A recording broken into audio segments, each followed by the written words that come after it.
Hello everyone, how's it going? Hi folks. First off, congrats on Tourist Phoenix. Hello Twitch. Hello YouTube. Hello Rex. Welcome on in. I hope you're enjoying your trip for WrestleMania. Hello Phoenix. Hello Bushin. Hello Chat, can we give a big shout out to for the 405 stream streak? Goodness me. 405. Hello Matadori. Welcome on in. I hope everyone's doing alright tonight. I know like everyone and their mother's uncle is live right now, but I need a stream too, clearly. We have so much to catch up on, goodness me.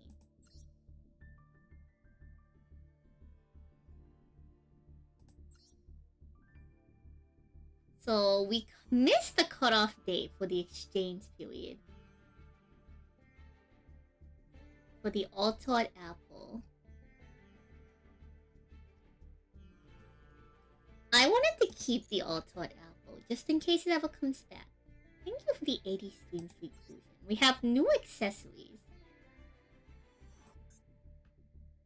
So there's Masterpiece, the true Draco Overlord. There's the true king of all calamities. Those two are now in as accessories. There is a new secret pack. So Material Reactor has a new secret pack. Transmigration Reactor.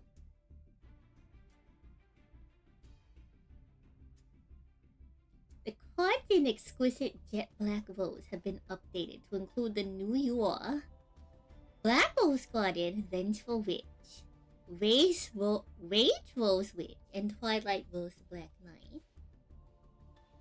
Hello, Miss Lynn. Hello, Drex. Thank you. I already said hello. I'm glad you like my daughters.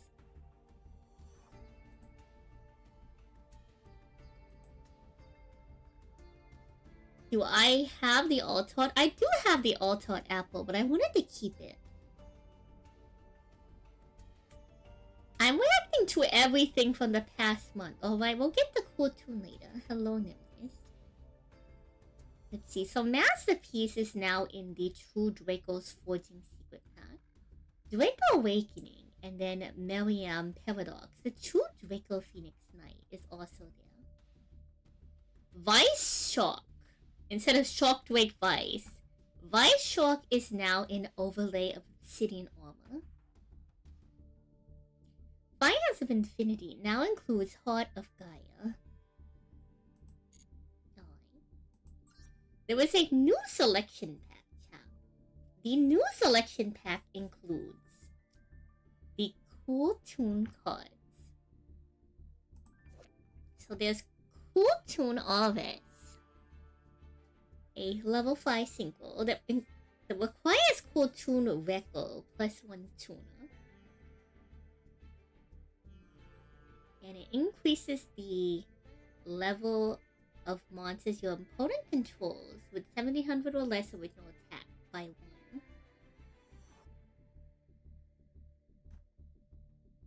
And then during the main phase, you can banish a tuner to target and negate the effects of a card with turn.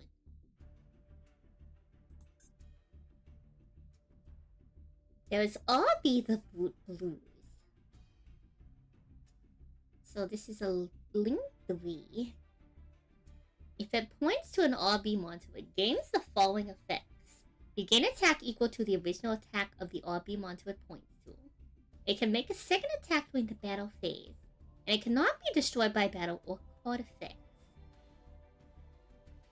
And during your main phase, you can add an RB card from your deck to your hand. Oh, Killer, do I know what RB stands for? I have no idea. What does RB stand for? Reboot? Retrobot. Oh, goodness. Oh, come on in. You might do that tomorrow to update Macedor.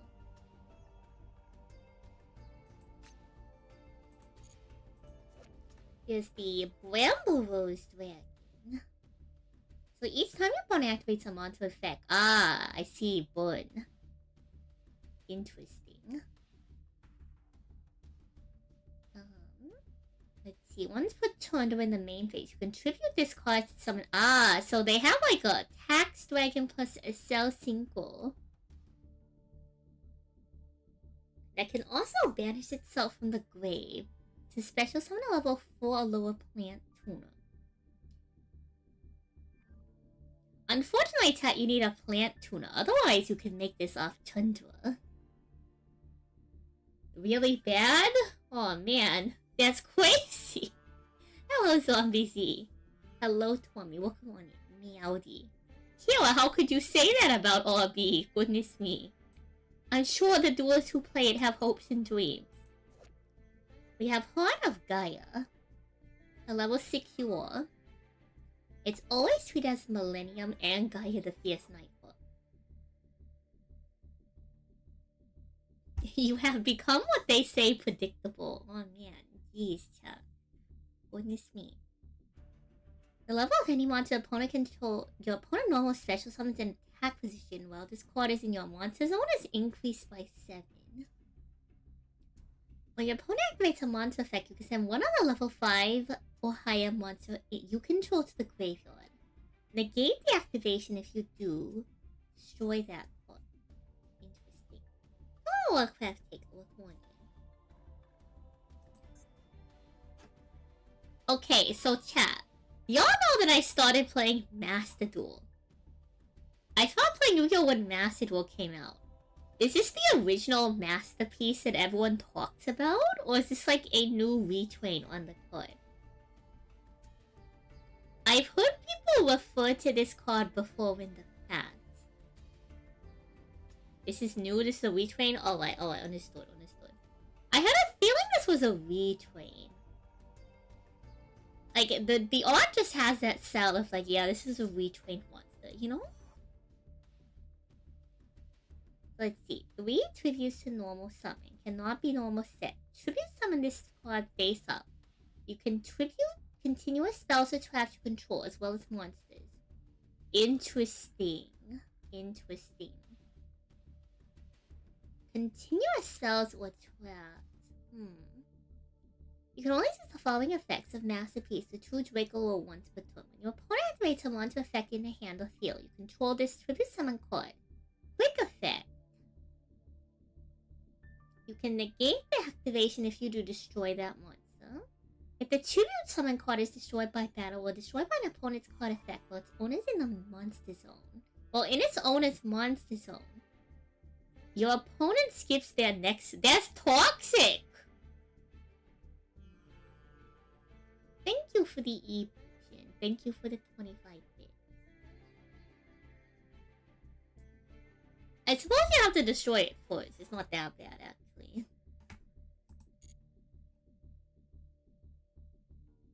The Challengers Collection has new special picks. It now has Ash Blossom, Mochami Perulia, Buwaros, Ultimate Slayer, and Iron Thunder. Hey, wait a second. Isn't this just solo? Isn't this just... Didn't they just ban this quad? Chat, didn't they just ban this quad?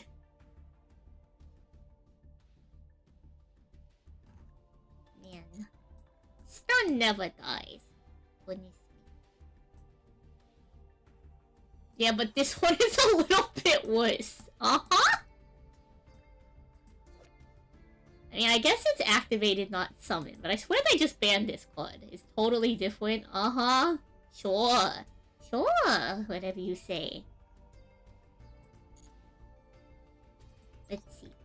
Cool Tune has a collection bundle featuring a collector's file. Really nice art.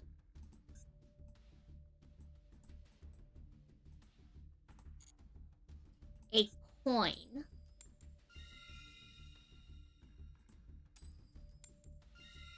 A coin depicting the emblem of a club famous through the scene, admired even by hardcore fans. The DJ performance of the Cool Tune steals the spotlight. Interesting. What does it say about the collector's file? Let's see. A collector's file featuring slick DJs that impress even the most hardcore fans. When the cool tune are gathered, they say the edgy beat sends the club into overdrive and its doors begin to gleam. It's impermanent explosion. Interesting. You can't parse what the coin is supposed to be. So if you look at the coin, I'm pretty sure that it's a cutout of like the little We'll look at some of the other cards first before I lock in on what it's supposed to be. So Cartoon Reco, an icon depicting an eccentric DJ with a moody vibe. He fires up the crowd with sick beats, born underground and forged in the hip-hop scene. I'm like 90% sure it's referencing the like little like claws here, but we need to look at other cards before I lock in. The Protector. Cartoon RX. Protector is depicting the hidden facet of the eccentric DJ who hunts evil undercover. Hey, wait a second. This is just K-pop Demon Hunters. Chat, this is just K-pop Demon Hunters. I've solved the format.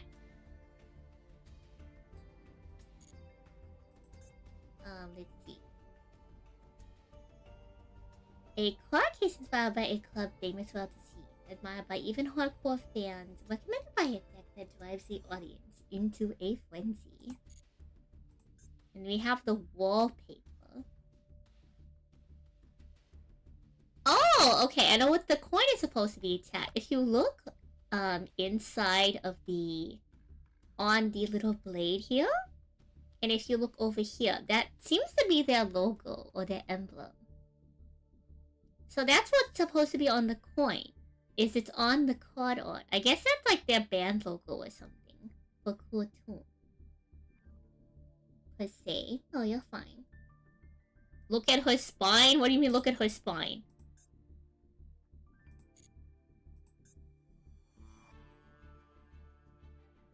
What?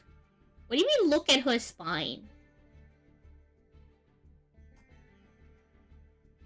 Okay, first off, chat. That's not her spine. Okay. I will break down the anatomy from here. This pose is not as crazy as y'all think it is. This is just her standing. So, okay. Pause. Okay, I need to pull up my art program for this. Because it's actually, the anatomy on this is not as insane as y'all think this. I've seen much worse anatomy. The anatomy on this one is actually very realistic. I will explain. In fact, chat, we're putting the dual disc away. This is very important. This is very important, alright? First off, let me screenshot this. Very important.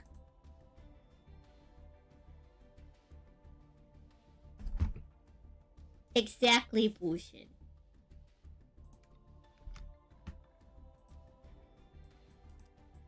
No, we gotta break this down. We gotta break this down, alright? For those who have a concern over your gal, right? Maybe I'll just hop straight to the art screen. Okay. So,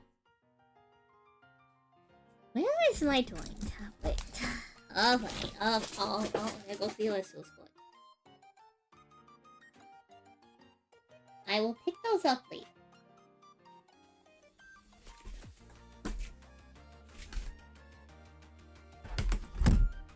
Alright.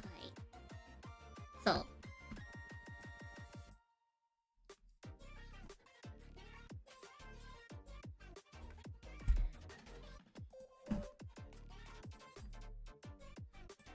What is the best color to do this with? Oh, drawing tablet is kind of funky right now.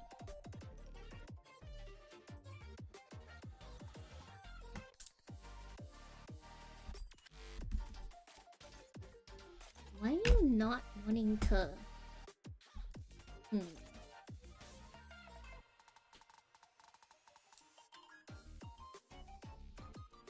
Okay, there we go. Nope. Okay, that's weird.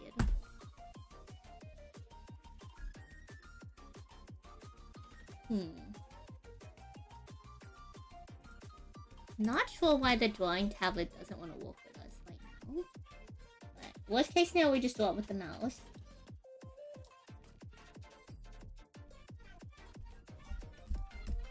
Yeah, okay.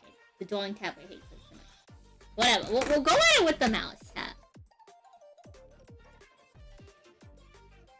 It's very straightforward, okay? Very straightforward.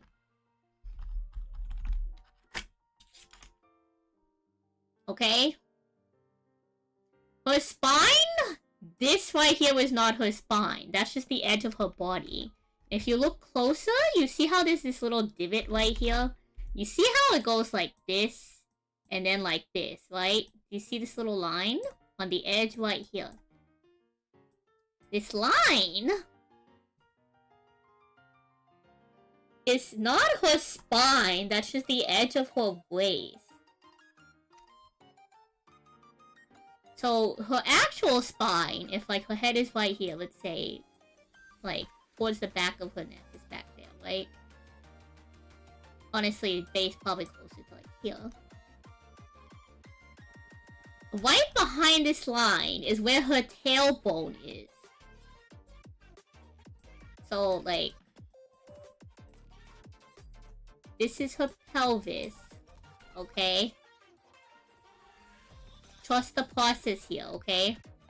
But tailbone is probably a little bit around this area. So that would be like the base of the spine at most. Like, it is not that insane of an incline. That's just like the, like... That is just the edge of where her waist is from that angle. It is not that insane of an incline. Like, she's not going like this, chat. She's only going like this, at most. Like, this is where her leg starts. And then, like, this is where her torso is, up here. It's not that crazy. I wish I could use the pen so this will look cleaner, but, like, it is not that insane. It's not that insane. Hello, Soul Spice. Thank you for the stream, please.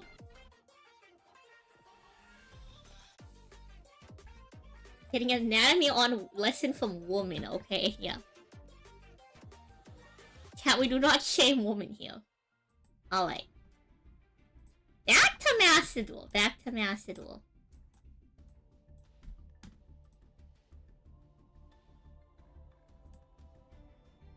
Sounds that were never meant to make. How interesting. But yeah, if y'all were wondering...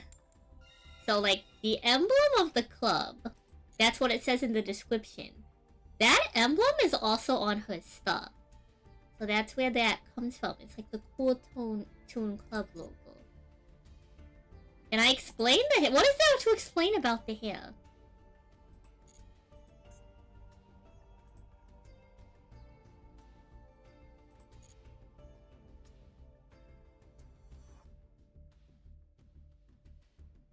Exactly, chat. As Med said, the kids say the waist is snatched. Exactly, exactly. We need to see the overlay. Real and true. Good night, Alchemist.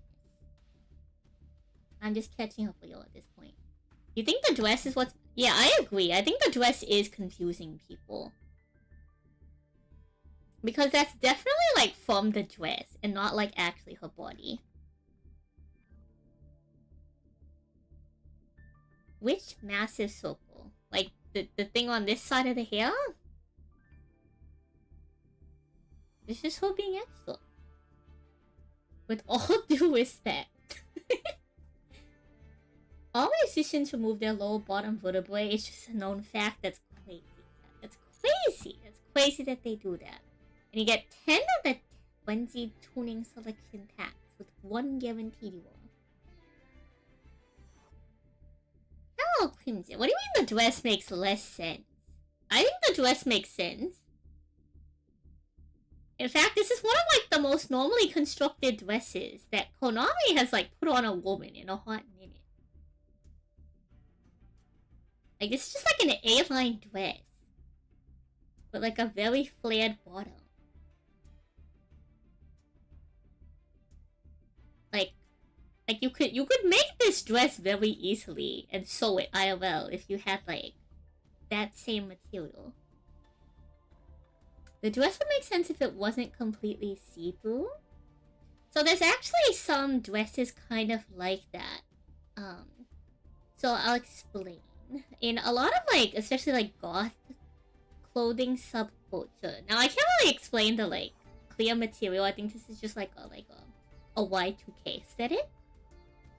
It's not uncommon for having like a overdress through like a lace material.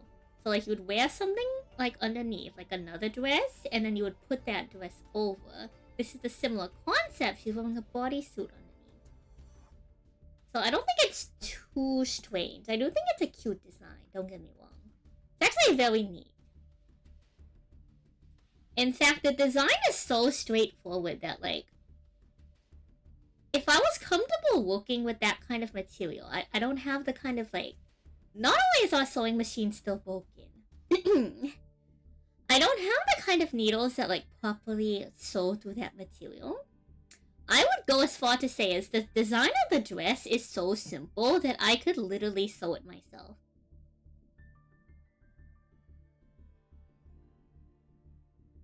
You don't like the massive side one? No, why not? She's out here. If anything, you should be extremely impressed. Her neck must be, like, very strong. What is it made of? The dress is made of... It's just plastic.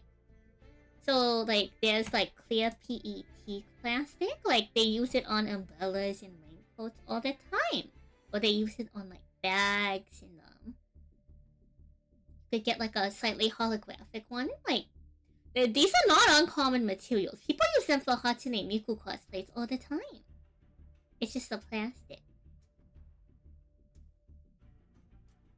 Like, trust me when I say that, like, this outfit is not as crazy to construct as people would assume. It's pretty doable. And then, like, the little metal parts, you could just make out of, like, PET foam. And then paint.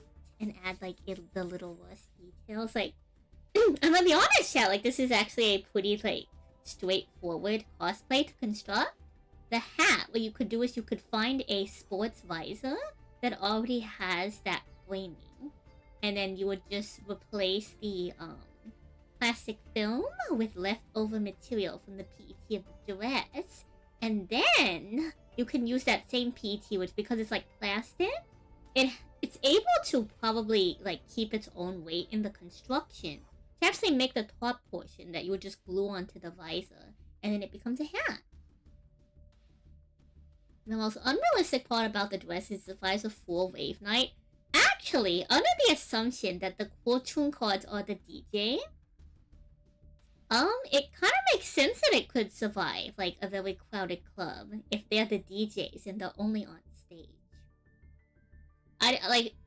Chad, I've never been to a club. I don't party. But, like, realistically speaking, if they're always on stage, there's no way they're, like, walking through the crowds. The dress should be fine.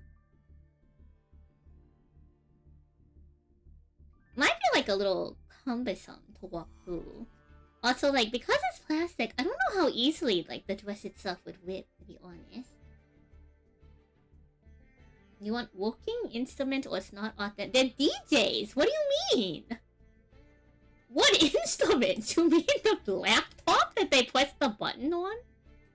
Now, like, don't get me wrong, DJing isn't odd. I'm just saying, like, what instrument do you want the DJ to use? They use a laptop or something. Mako is actually dressed to get involved with the wave. Okay, my bad. They have a turntable. My bad. Thank you for the WeChat cats. I'm just saying that, like, the instruments are not, like, your conventional instruments.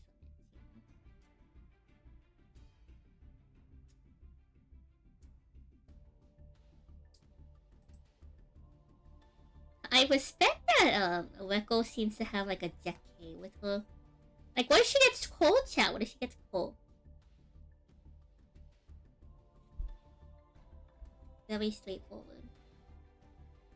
RS stands for Wicked Square. I see, I see. Who would have known, chat? That's why we're discussing it now, chat. Very important discussion, you know? We've unlocked the mysteries of Cool Toon, clearly. The next dual triangle, pause. This is...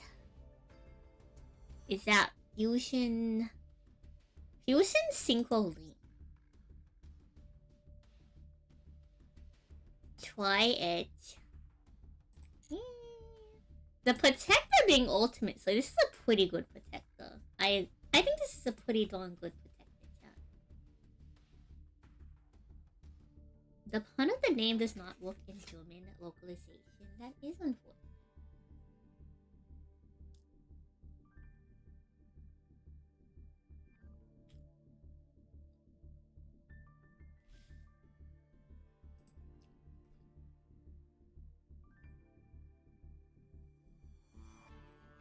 Oh, okay. Ultimate Slayer just says a protector depicting a moonlit arrowhead striking down a foe of the god. For those who draw out the true power of the divine bow. Chat. Yeah, DJing can be art. I said DJing can be art. When did I not say that? I'm not undermining DJs, goodness me. Okay, so question, chat. Is Appaloosa the bow, the girl, or the bear? What is your opinion, chat? Is Appaloosa the bow, the girl, or the bear, or an unseen entity? It's very important. Are you sure it's the woman? Are you sure it's the woman? Are you sure?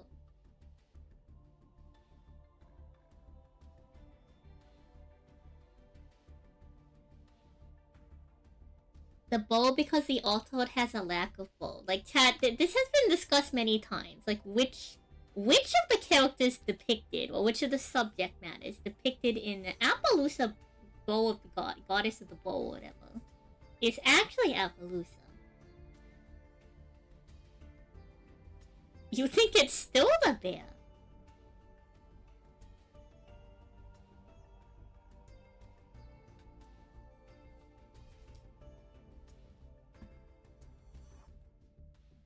Why did they automod sounds like the woman? Holy. Okay, chat, we have to go look at Appaloosa.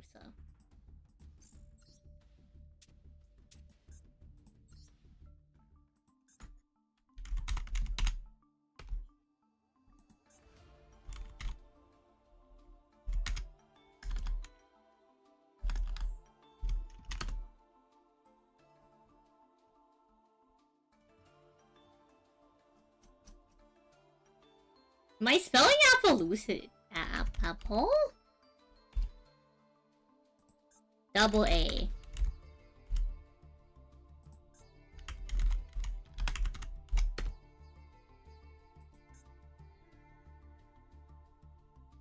Oh, Lance, so come on in.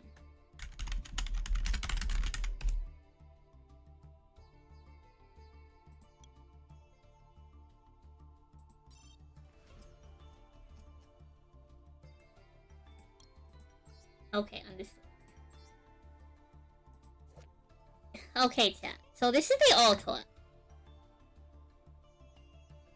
The altar includes its Appaloosa bow of the goddess. It includes the gal on it and includes the bow. And then in the... Do I not have the original art apple? Holy.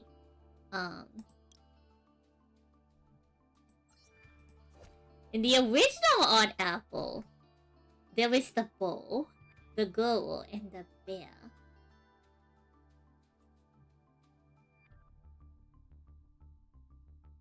Look, I had no idea you couldn't see band cards. It's been a hot minute since we filtered stuff. Oh, JTM. Well, come on in.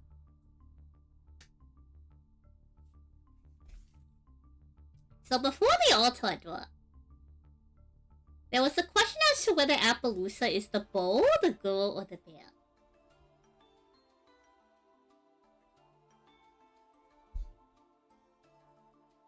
So you think it's a girl because of how they, like, name goddesses.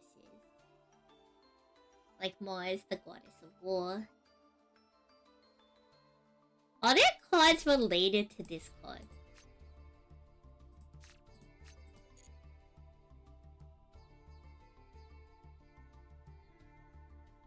Are there cards related to Appaloosa?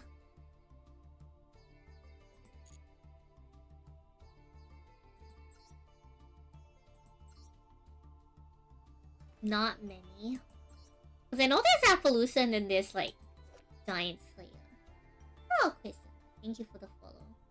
So there's always been debate as to whether Appaloosa is the bear, the girl, or the bow. Because of the altar, people were saying that it has to be the girl or the bow because the bear isn't present. Are we sure that just because the bear isn't there, that it's not the bear? How do we know that they didn't just want to put woman there? A spell and a trap. We know what the spell is. Which one is the trap? Titanocida?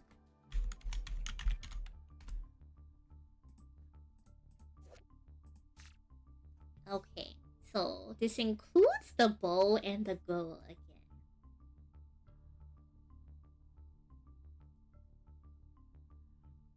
I see. So the girl and the bow are present in every single art, it seems like.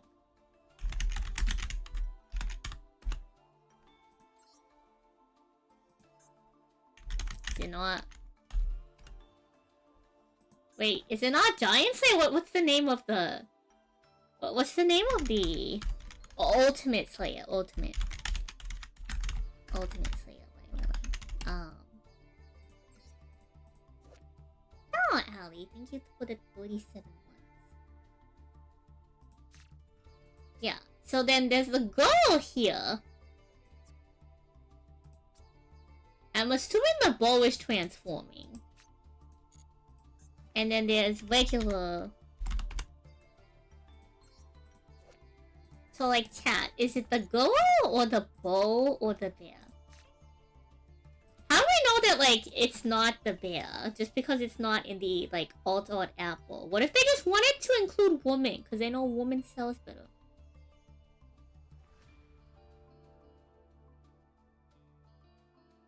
The bear is in the background.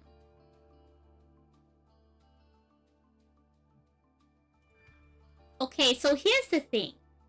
Just because the girl is featured in Ultimate Slayer doesn't mean that the bow isn't the goddess. I will explain. Chat. This card is titled Appaloosa Bow of the Goddess. Not Goddess of the Bow.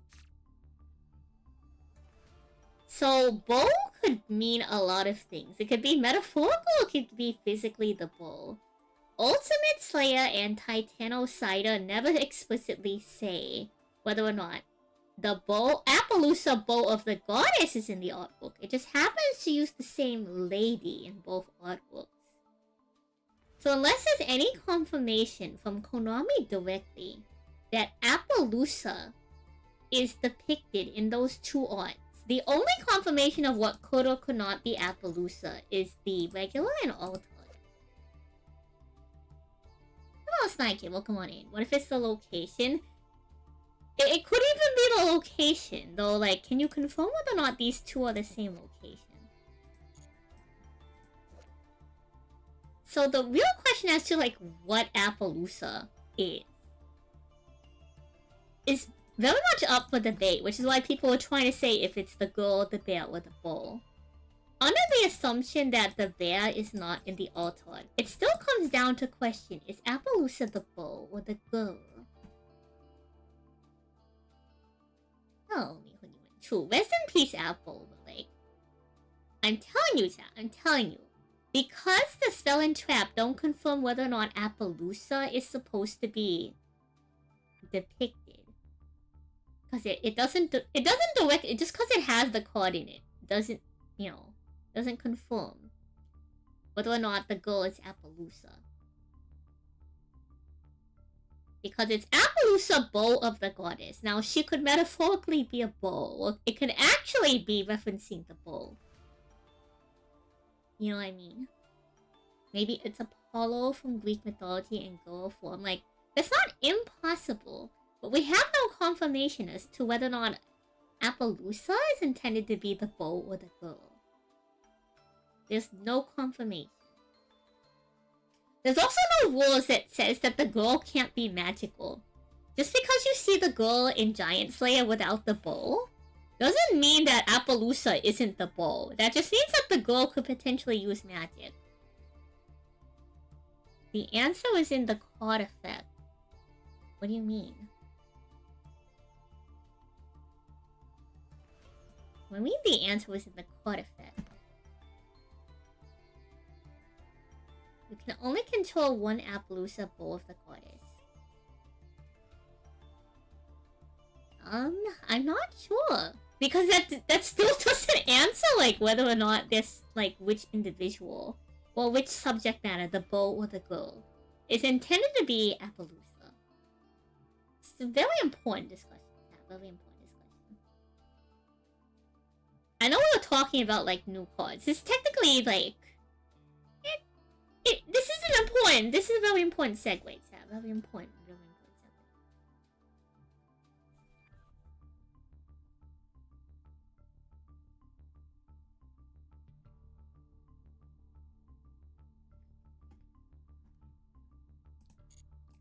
So, I'm gonna be honest, I used to be a bear believer. I thought it would be really funny if it was the bear.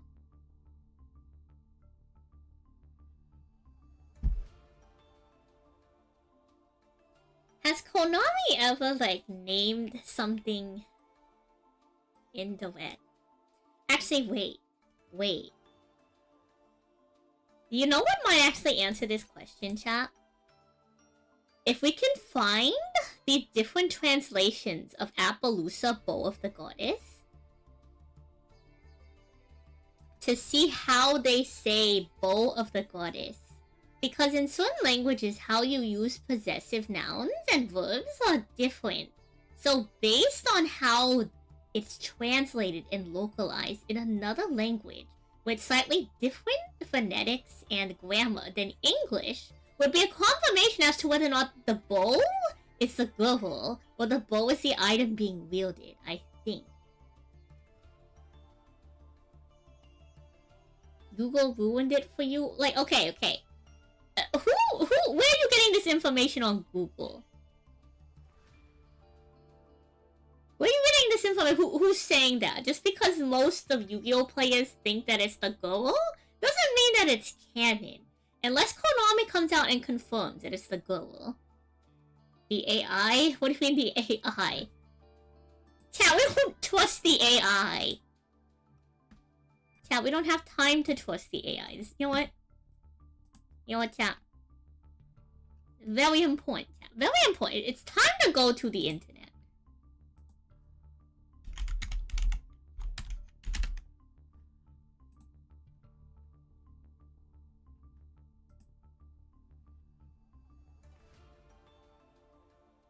Okay, pause.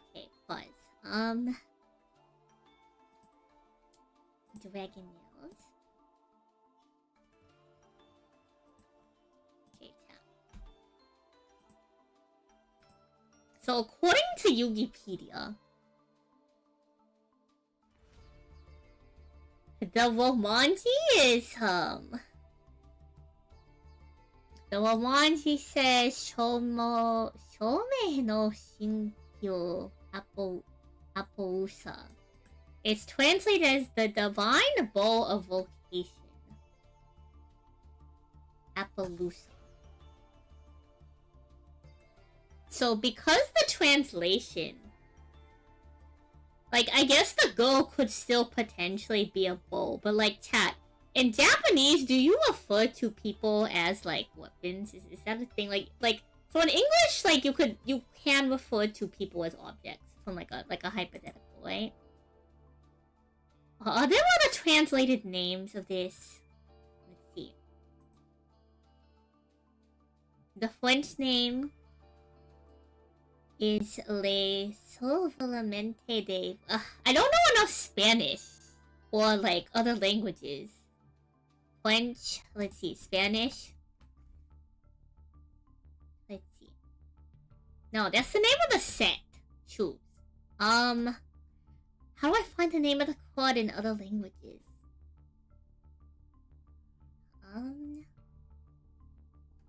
Choose. Chat. How do we find... Ah, here we go. Okay.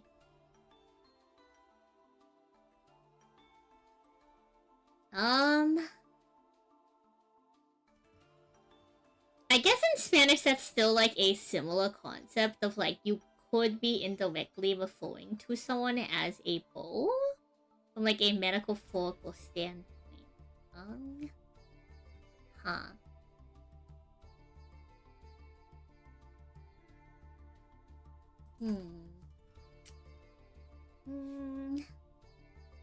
I feel like I'm leaning more towards like it's the bow. Sword of the King is just a knight. I mean, I don't disagree. Hello, Kushwanti. I was hoping that one of the other translations would maybe have a more direct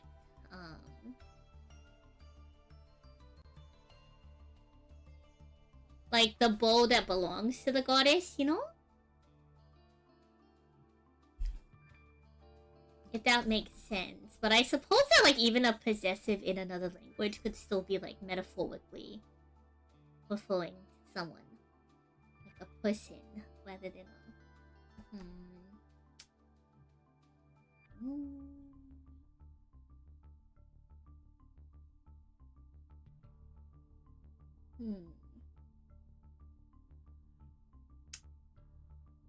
Huh.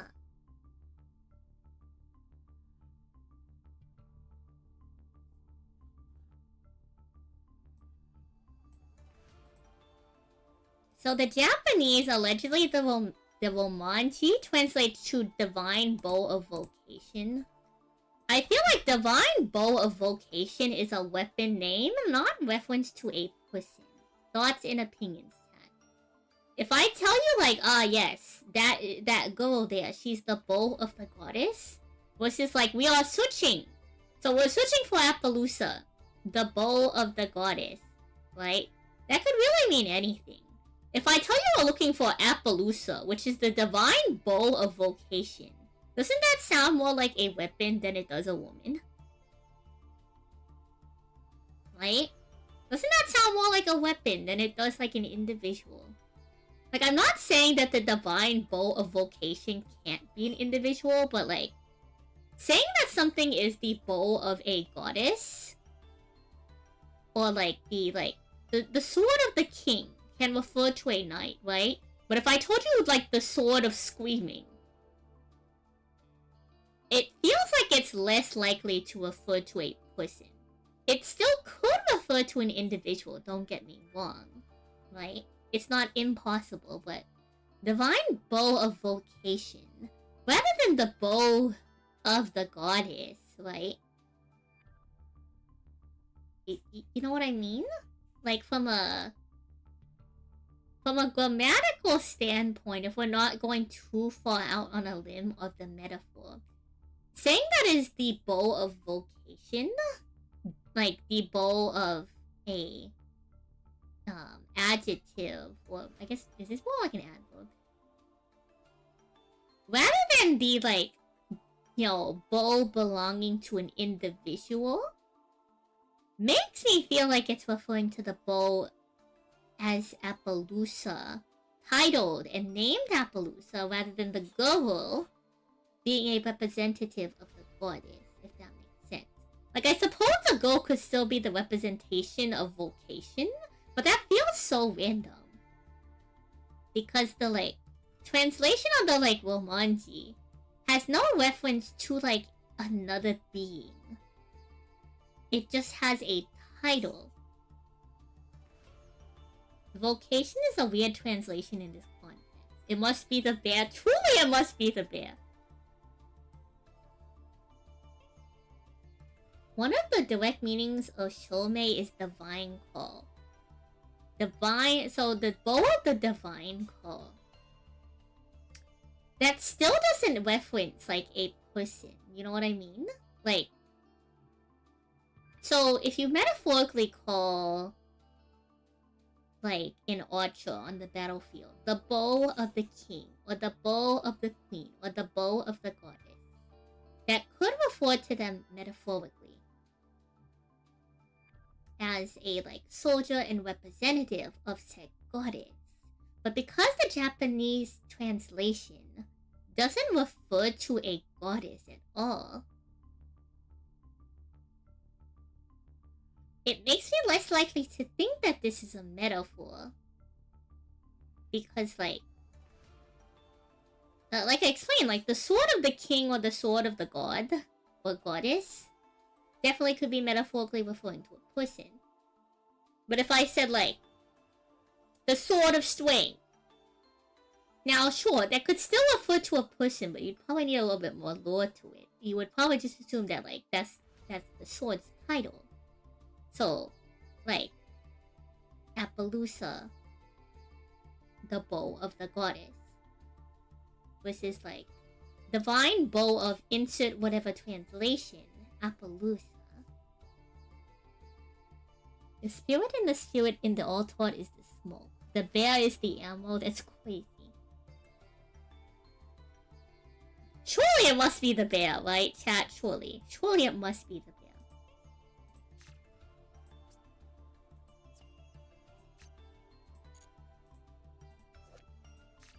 Also, like, we can confirm that it's not, like, if you don't believe that the bear is Appaloosa because it's not in the art, this seems really random. We can confirm it's not the arrows by using the alt art. We can confirm that it's also not the arrows. So it's either the girl or the bow, hypothetically. Unless you want to count, like, the moon as the bear. Which, like, you know, the bear could be the moon or the water, chat. How do you know that, like, if the bear is magical, how do you know that the bear is not present? Free apple. Am I the lobster or the hair clip in my hair? That's crazy. That's crazy. So, I think I'm now in the camp of it might actually be the bow, based on some of these translations.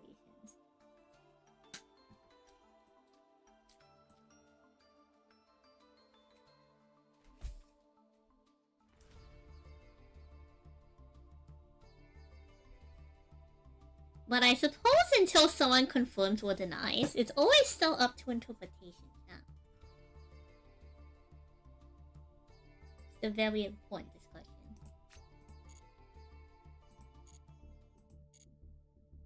Okay, so what else is new? What else is new?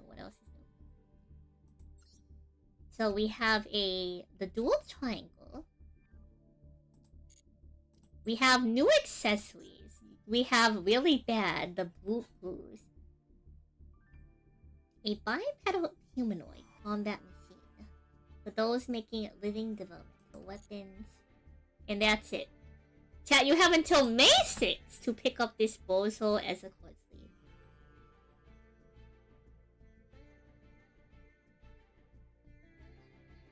If it was just the bow, you think they would have drawn just the bow? What do you mean? The woman sells the art. The woman sells the... Oh, okay. If chat.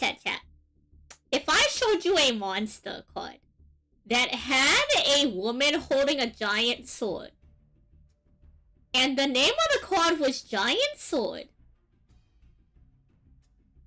and they made an alt art where the sword is a different color, would you not also include the woman because the woman is hot?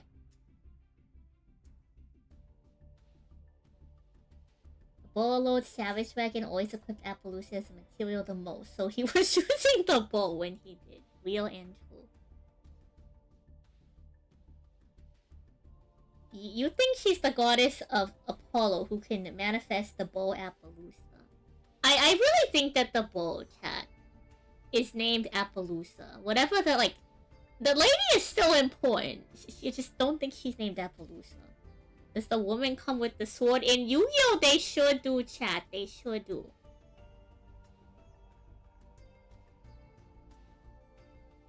That's all I'm saying, chat. That's all I'm saying.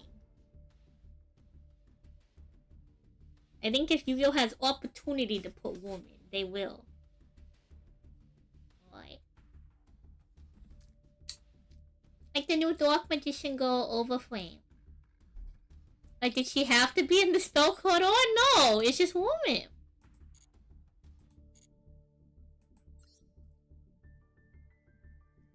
So let's see.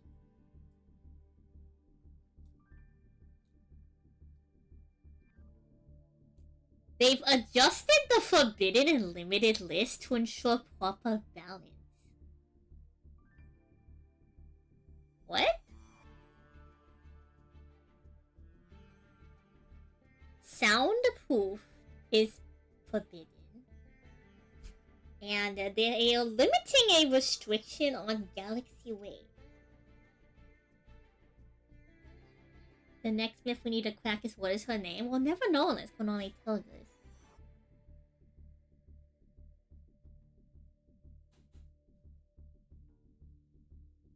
Exactly, chat. So, like, I feel like I can confirm.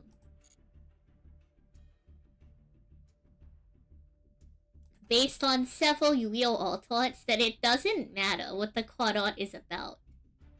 They just put woman. Chat, if you want more evidence of this.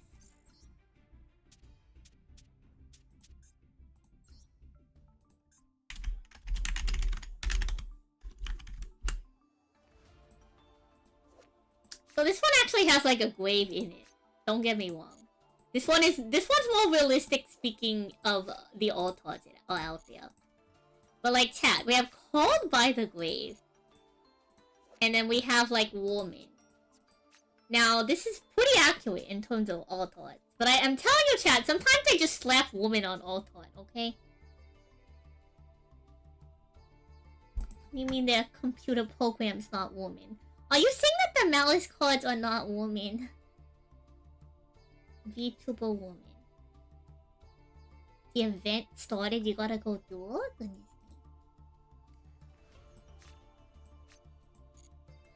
Let's see. Can you filter by like alt art? Is that a thing? Does Master let you filter by alt art cards? I guess you can filter by like the... most of the alt art cards have like a special summon, right? I guess you could filter by like the special summon, probably. For like a decent majority of the alt arts? Maybe that's a lie. What about Woda? Let's see.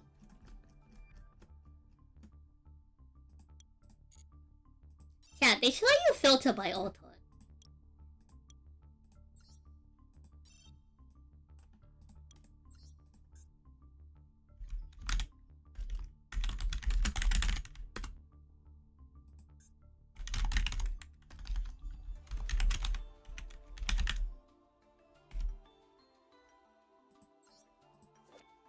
Reinforcement of the army. I guess they're the army. This one, like, that one is also slightly on brand, I suppose. I'm telling you, chat, if they have opportunity to put woman on it, Jinzo should have one. Jinzo has an altar? Okay, Jinzo's a little bit different. Like, Jinzo is like a monster. Jinzo the Menace. I don't know, chat. I'm just saying, if given opportunity, they will just put, like, woman.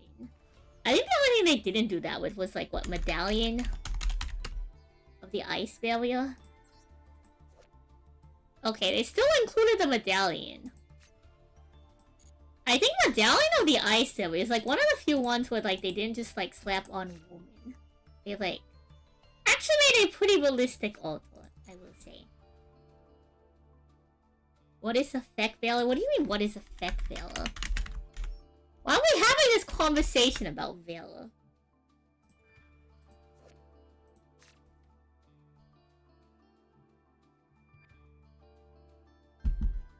Cat. Valor. I don't even know her! Mystery solved.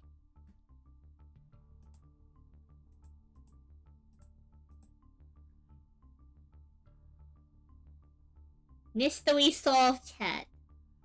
Yeah, what do you mean the exit is that way? I spare you. I don't even know her. Anywho. What else is in our notification? We have issues. The incorrect description for the test of chat. This is real tea. The following issues have been observed. An issue causing the incorrect text to appear in the descriptions of rental decks within the event. Ooh. Oh, you think Jinso should have a summon animation? Understood. Oh my gosh, Labyrinth is a... Oh, that's disgusting. Labyrinth is a rental deck?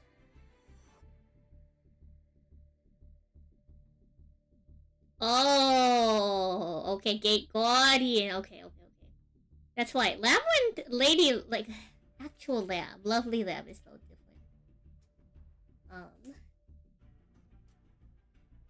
Incorrect.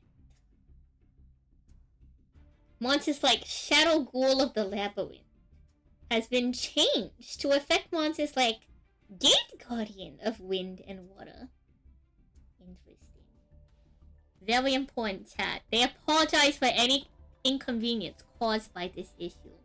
Konami, you're on thin ice. You're on some real thin ice, Konami.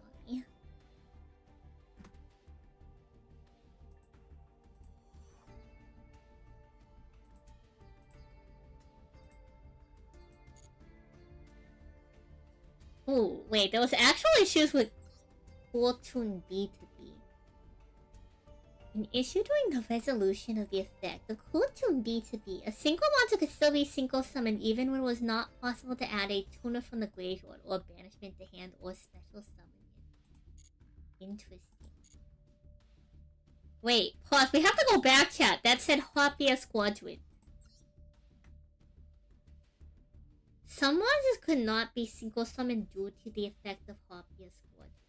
Which monsters, chat? Which monsters?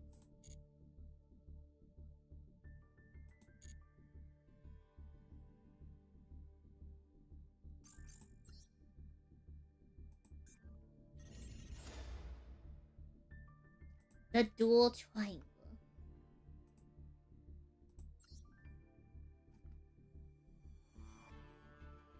I wonder if there's like individual titles. I wonder if there's individual titles. Let's go check the missions. Usually there's individual titles.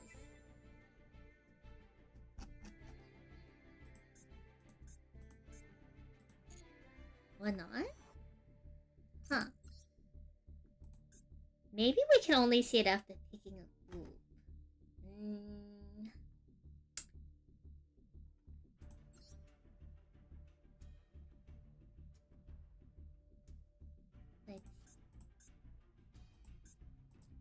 Maybe there's only one title this time around. Normally you get like a title for each of the groups. Huh. Interesting.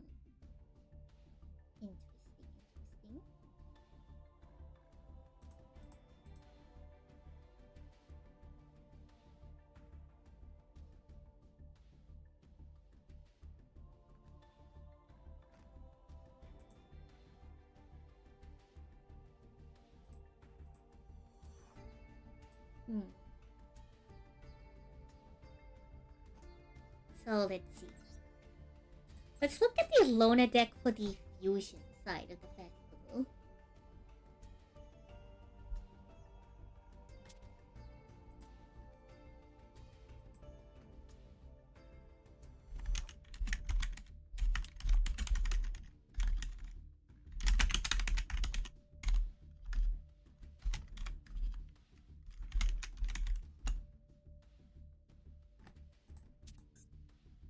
So let's see.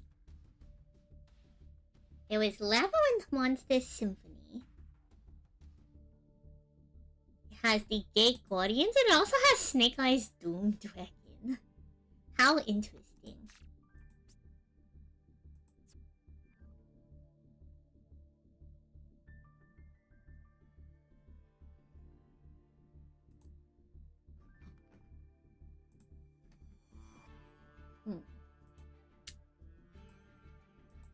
This is definitely an interesting choice. I suppose it makes sense.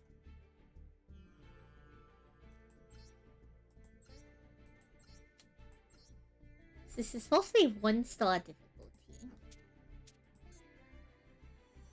Oh gosh, chat, they gave you heroes? Goodness me. You have a new mask. So you have, let's see, you have 2 Stratos. You have Miracle Ejector, which is always a elemental hero card. Aqua Dolphin?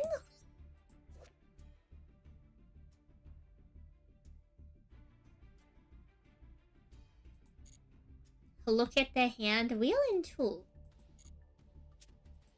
We have Art Mage.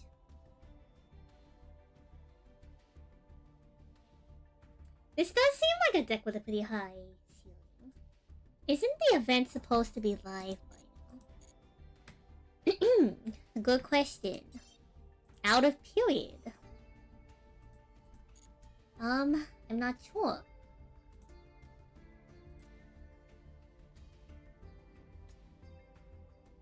So chat, question. What if it's not live yet? Because right now the US is in daylight savings. Or the opposite of daylight savings. So now the time zones are slightly different from the usual difference in time between JP, Universal Standard stuff, etc. and the West. What if it's an hour later than it normally is, so it opens in like 6 minutes because of the daylight savings swings forward?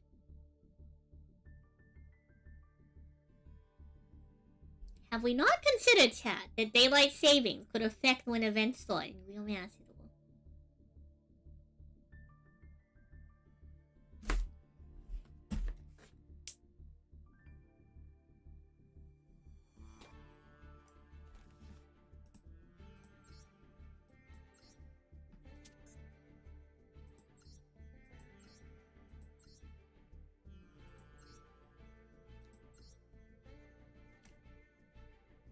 So you do get Super Poly. Yeah, you get Super Poly.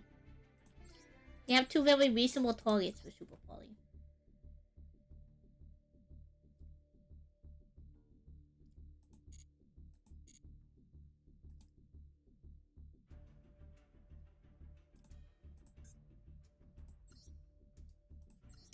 Let's look at the Lona deck for singles.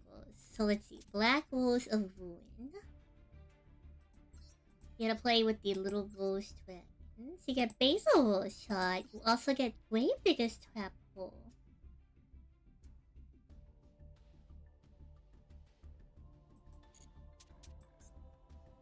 We have Evolving Duel, which uses, let's see.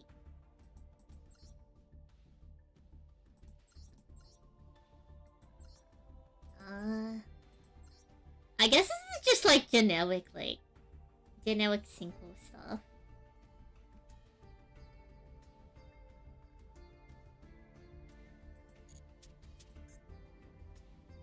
Ooh, chat, they have Ice Barrier. And they give you Land Ash Regime. So that you can make lands here, chat. Wait, it's basically like 4-power Ice Barrier, modern Ice Barrier. You get 2 Land Ash Regimes, you get 3 copies of Mirror Mage, The only thing kind of bogging down the deck a little bit is like 3 Hexa, but that's not too bad. They even give you YGO. You have dual gears. Like, this is very competent, all things considered.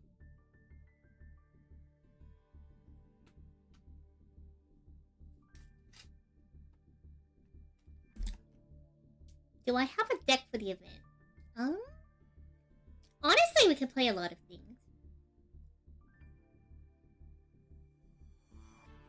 5 minutes. Thank you, YouTube. 5 minutes is true. Not even all-taught medallions? Oh, because this is the Lona deck. Why would they give you the all-taught medallions?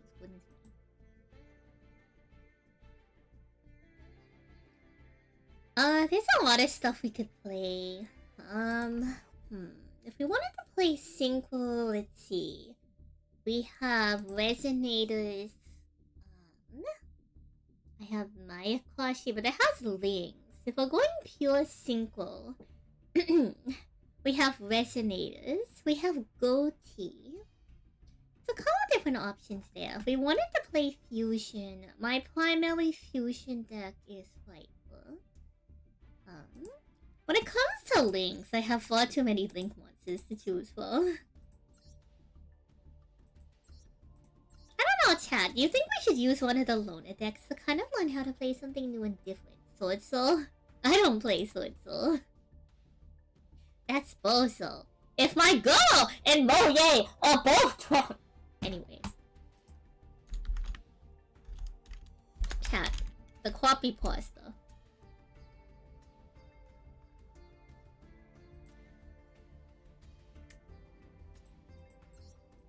The RB quad. Oh, look, chat. It's the RB quads that we were talking about earlier. What does RB stand for? Who knows? Surely someone knows what RB stands for. Surely. You get Speedboy Teletop, chat. You get Speedboy Teletop. We have Future Wings.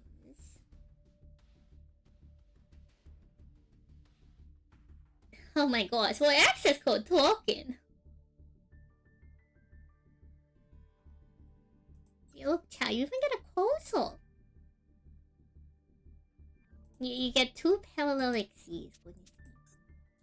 Magical Melody. So good. If we were to play Link, I have a lot of Link decks. Though in events, I do like to bring out Abyss Actors. You like Sword Soul, you don't have to think too much. What have you done? Revo Bolt. Level Bolt? Interesting.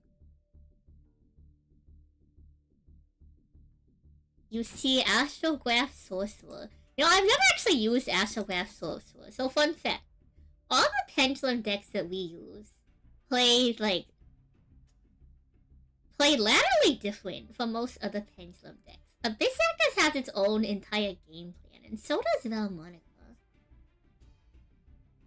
Like, don't get me wrong, there's like a bunch of unique Pendulum decks, but the ones that we do actually play, like, really don't do anything that could ever, like, Astrograph. Like, you could run it just for the comedy, I suppose, but it really does nothing to further the game plan. Chat, the event must be open now. There we go, chat. We have to register a deck. What do we want to play? Let's see. First, let me... Oh, okay. We have missions. Yeah, okay, here we go. L code Nexus. S Overdrive. F Vortex. Ooh, F Vortex, chat? F in the chat? F Vortex. That one's pretty dull. Okay, chat. We have to decide which title we want to go for. S Overdrive. Okay, chat. L Code Nexus or F Vortex, chat. We're going for one of these two. L Code Nexus or F Vortex.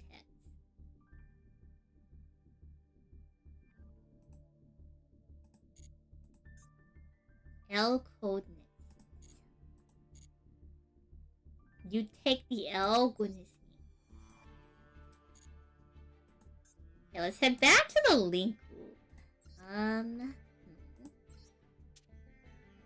Let's see. Maybe we can go acting up in the abyss.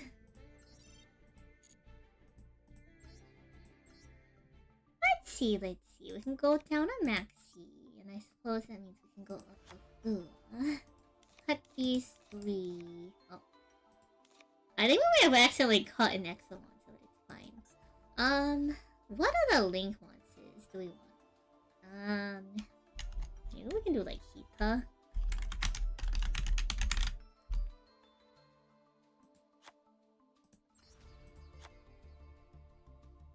Might as well. I know we get like locked into abyss afters, but if we're trying to do something on like, as the kids say, the crackback, right? We need like real cards.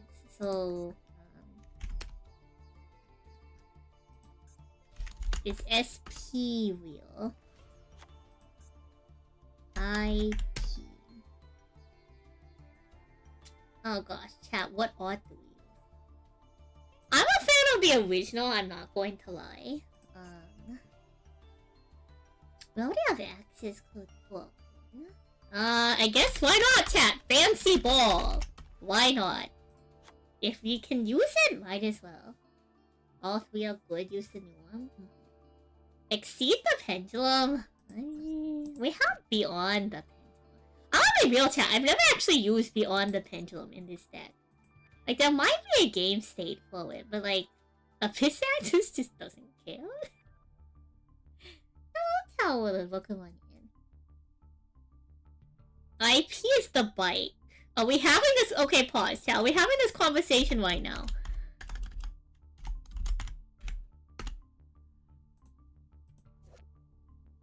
There's roller skates and woman. There's a bike.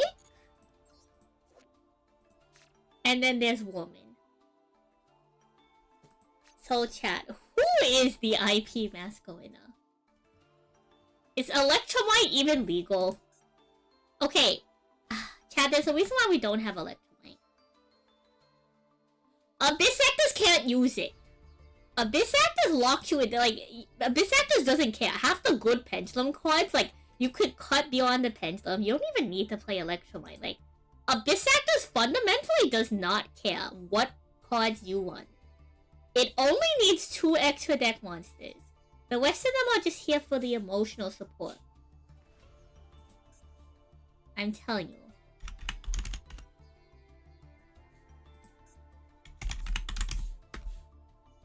Like, I haven't even crafted Electromite.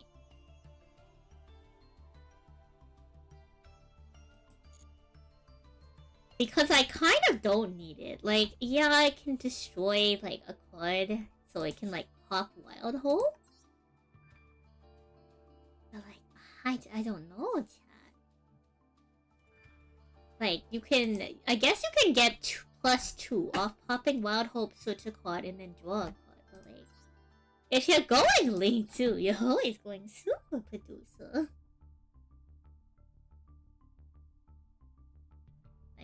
Chat, we don't need it. Chat, we don't need it at all. What do you mean it doesn't fulfill the requirements? Oh, pause. Okay, no call by.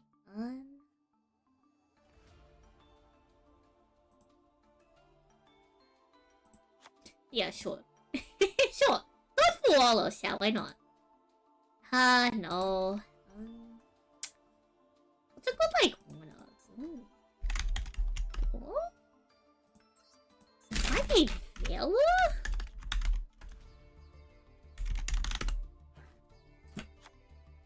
It's either draw or Vela or like, ooh, wait, pause. It might be DD Cole. It might be DD Cole. It may unironically be DD Cole. Because think about it, we're playing against fusions and we're playing against singles. It might be Nabil? Huh. I suppose?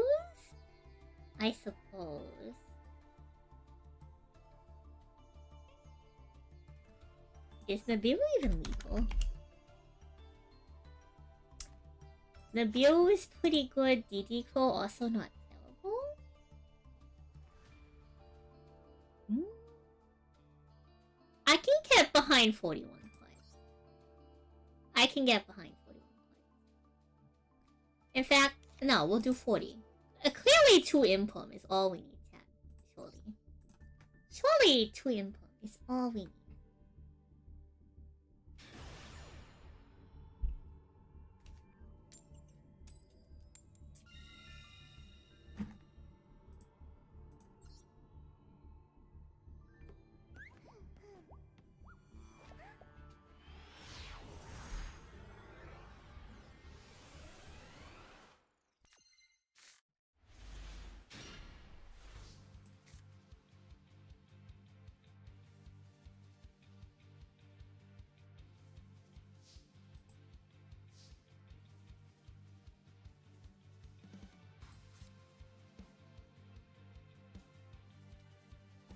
It's a pretty darn good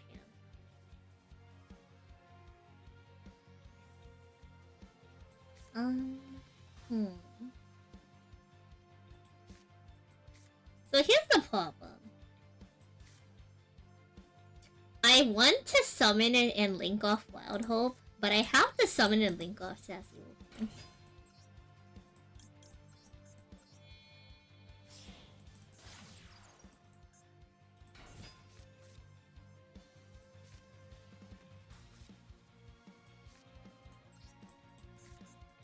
Because if they Veil a Hyper Director, which okay they didn't, but hypothetically if you were to Veil a Hyper Director there, chat.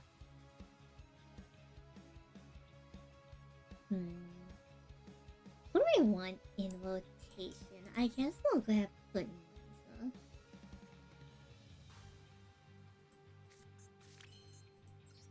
No, we should have scaled another Meltdown. We couldn't scale another Meltdown. I think having Cornriser is fine. I suppose. Because we can Wild Hope scale up Cornriser.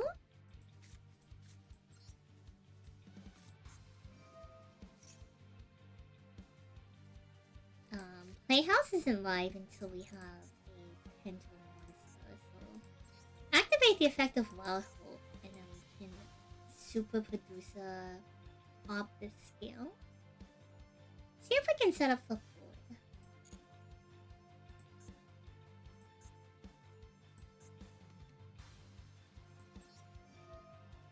Oh, Cosmic, welcome on. Thank you for the rich head pat, Kira.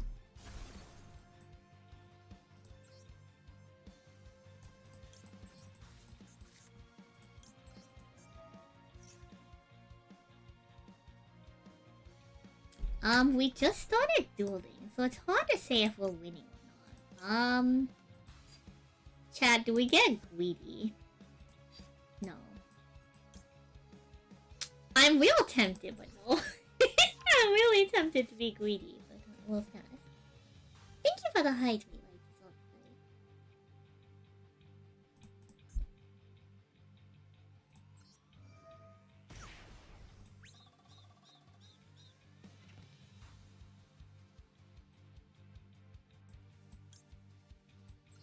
We'll grab another.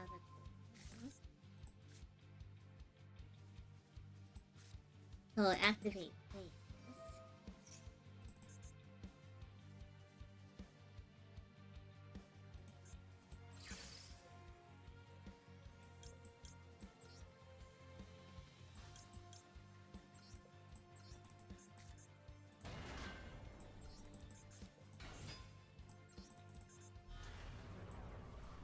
Restore and wiser.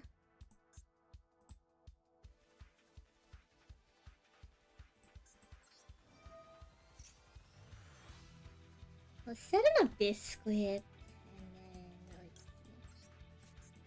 We can Mellow Madonna pluck, and then we can tribute Mellow Madonna. So that we can have Mellow Madonna in hand for the next one over.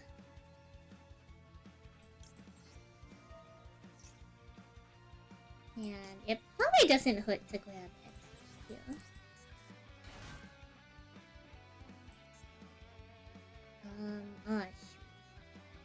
We can't grab Melon.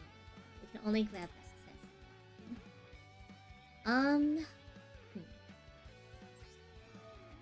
Technically, there's a line where we don't use the other Melon Madonna.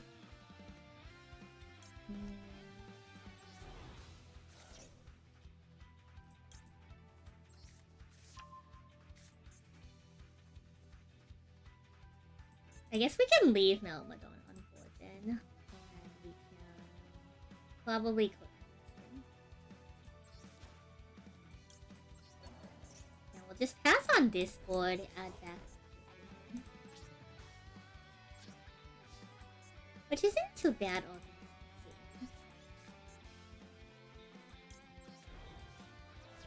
considered. So that also welcome on in. This is a Bisactus. Who knows what our opponent is playing?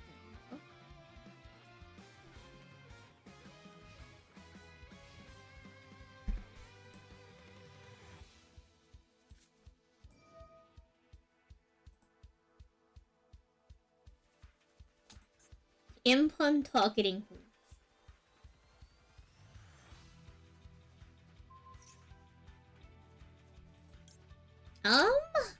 I'll be honest, I think that's fine. If we can choose that to bait out Impum, I'm chilling.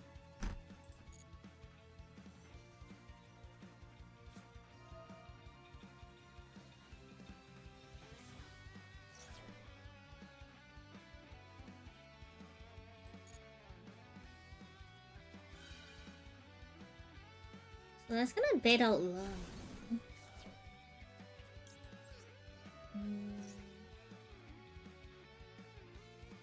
So I'll probably bounce Playhouse and probably Mellow Madonna.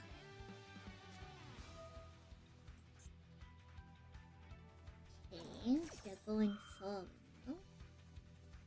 That's fine.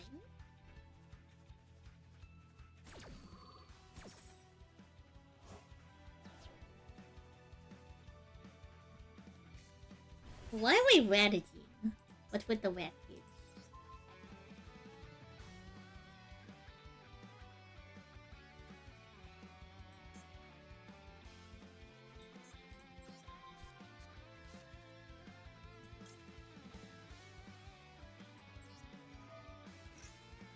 Let's see.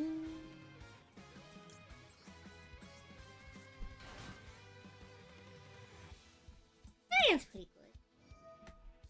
good. Stand up, Centurion. Bisiel's true weakness, no monsters engraved, I suppose.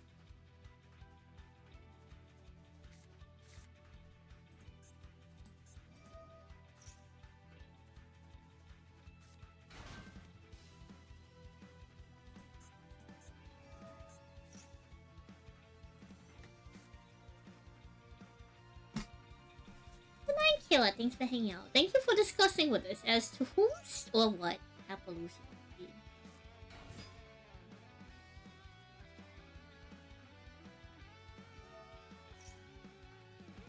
We don't have any more interact from this point, but this is a pretty solid board, all things considered. We have okay follow-up between Clinton Riser, Excellence, and if they get rid of Wild Hope, we can add another card. One day we will find the answer. This is true.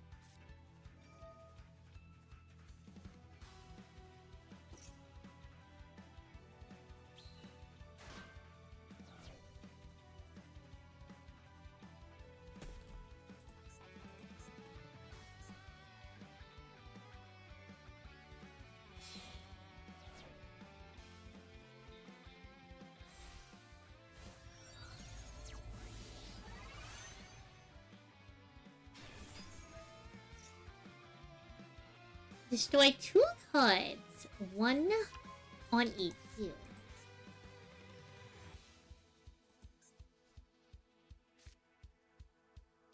Are you destroying 2 cards?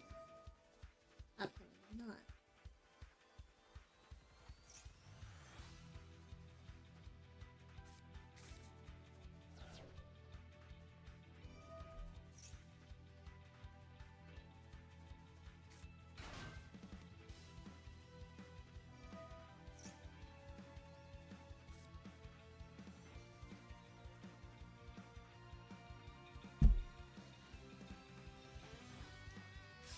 So we'll see what they make now.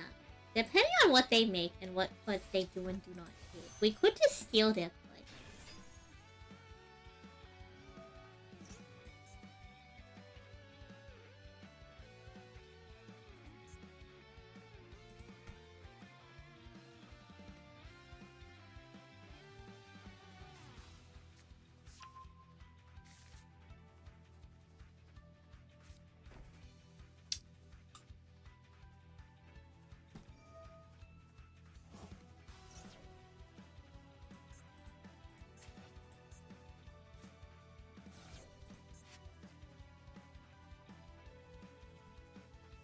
I'll get one face-up monster card on the field. Damn.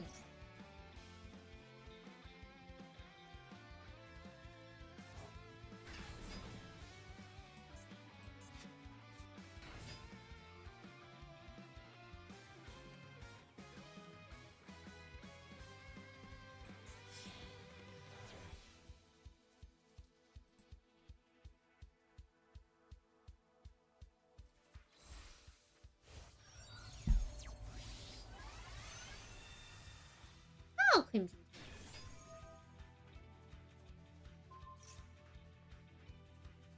Goodbye, Crimson.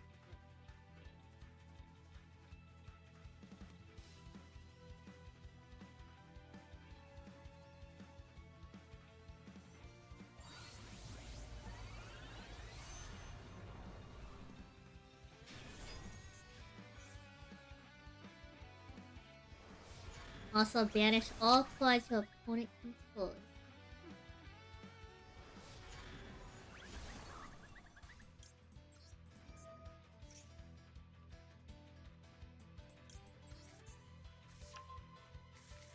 When your opponent's monster effect is activated, or an opponent declares. If that backbone isn't real, well, we know what the backbone is.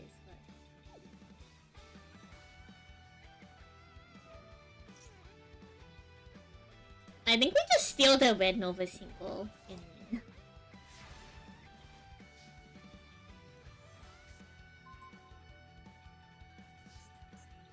Now, this doesn't stop them from synco something.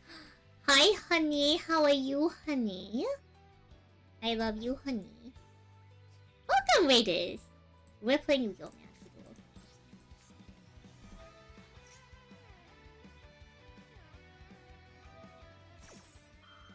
How was your stream, honey? I love you.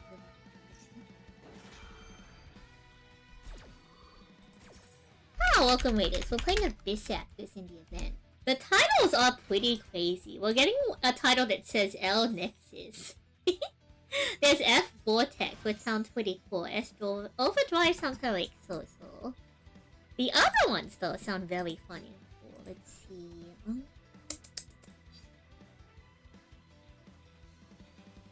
Adding from deck to hand. Aww, thank you. Let's see. What else could I suppose I wouldn't hurt to grab an evil heal here. Maybe. Yeah. I can see that. Let's see.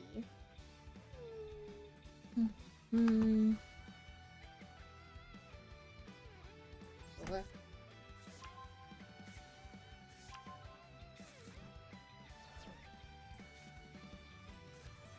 So I think we're gonna try to rev up Playhouse first, because if I read correctly, the Centurion Trap only interacts with monsters. So we're gonna want to turn off their monster effect as soon as possible.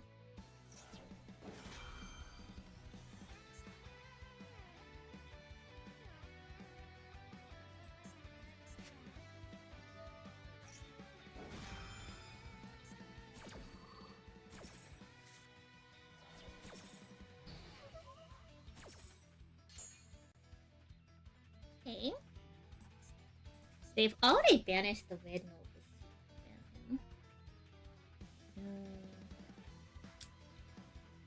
During your end phase, after the call was banished by owner event. I suppose we now have 4 online. Though I don't think there's summoning any more cards.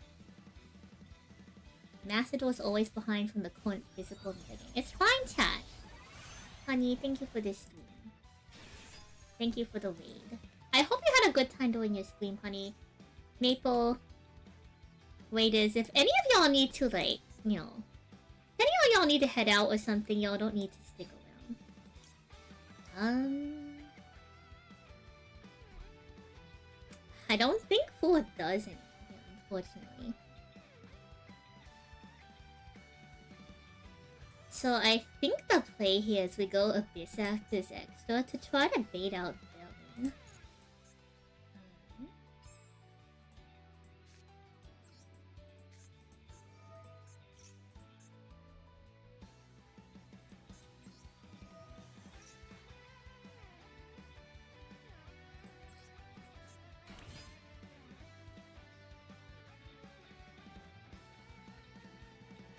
Do we go Playhouse first or do we go I think we go Actor's Effect to try to bait out Bellin further.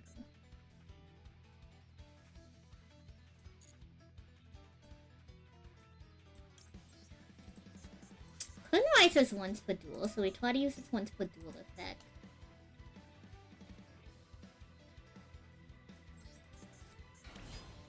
Okay. And then we're gonna try to use its effect to dump, and then we can add back. Hypothetically, we add back Comic Relief here, but let's see if we can stop Bellin. Sure. Spectacular, spectacular. Let me reread exactly what the Centurion Trap says. Target one face-up monster. And damage.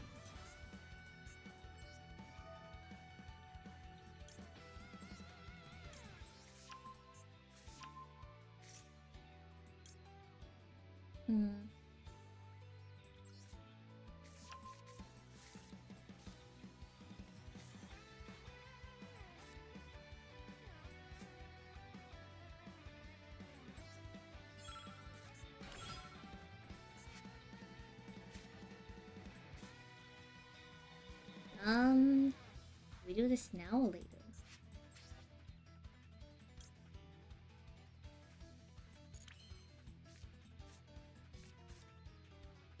I think we just lose from this position. I'm trying to think if there's anything we can do.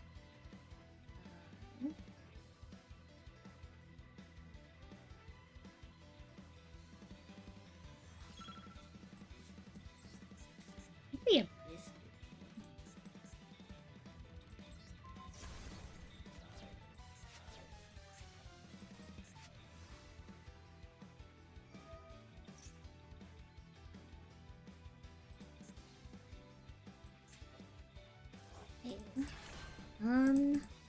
I think we still lose because we can't stop them from banishing our Link Monster.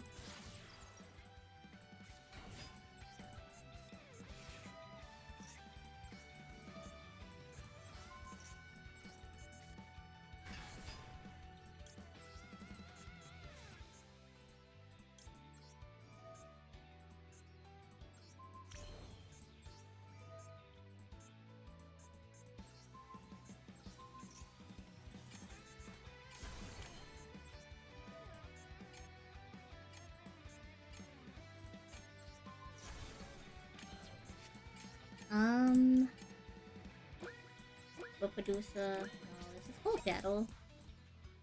I did not mean to beat over that one. I meant to beat over the other one. Oh man. Let's see. I think the proper line there was to go beat into the single. Main phase 2 super producer pop field spell reestablish. Pendulum zones?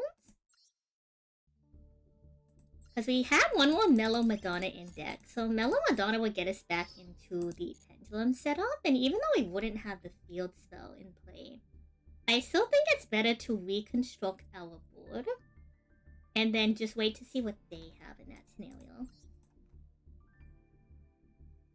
Oh, I like welcome on.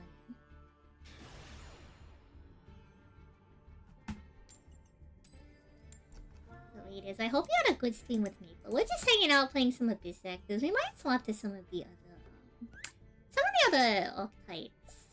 We were discussing earlier in the stream as to whether or not Appaloosa is the bull or the girl in the artwork. Or the bear, if you are a bear believer.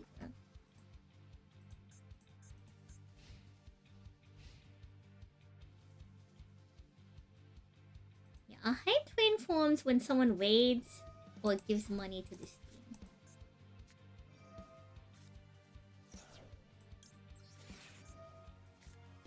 Someone's a level 8 or higher.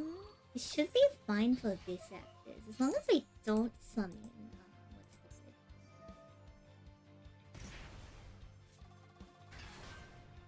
Unfortunately, we can't stop the ad, because that's part of the full effect. We can stop Exodia, though, so that's the important part. The Abyss Actors is my deck. I play a lot of Abyss Actors.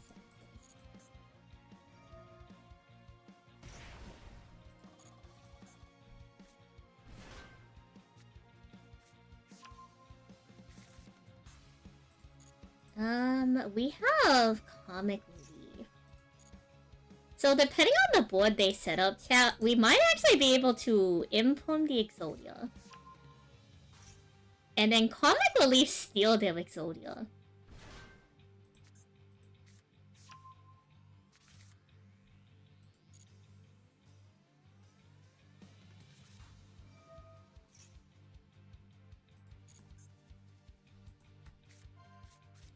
The problem is Exodia starts spell with traps.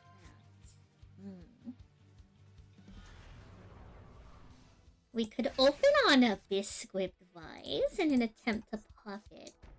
And then when it negates the activation, we can then steal it.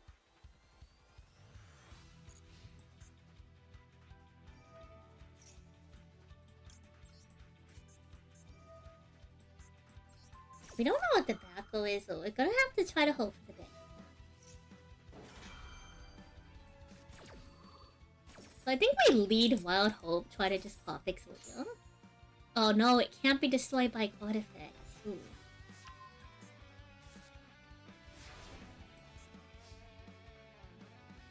Huh. I forgot that it can just stop the impulse. We should save that for this turn.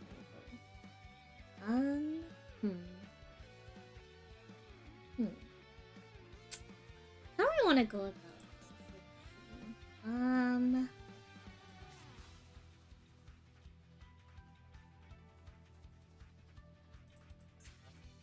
We have Exiled Fire Blade, so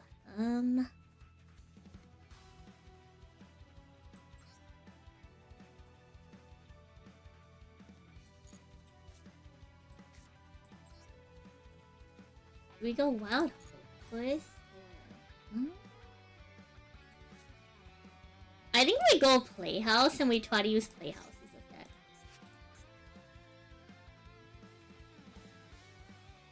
Let's see if they let Playhouse through.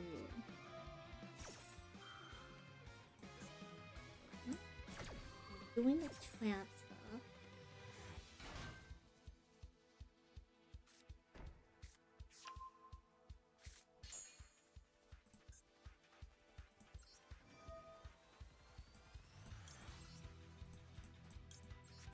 Let's see if they let Playhouse through.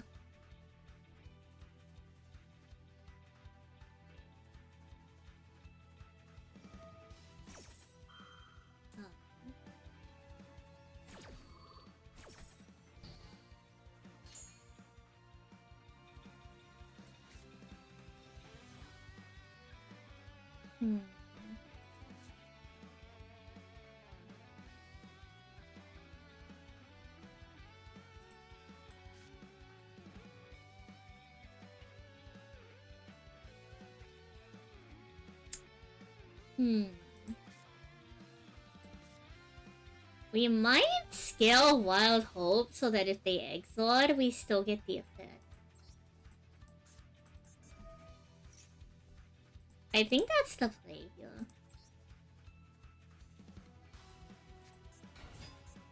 And then we can rescale a Comic Relief.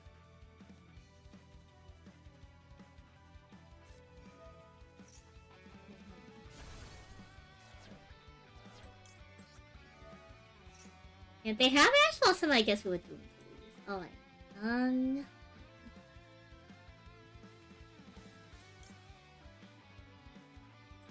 We have to go.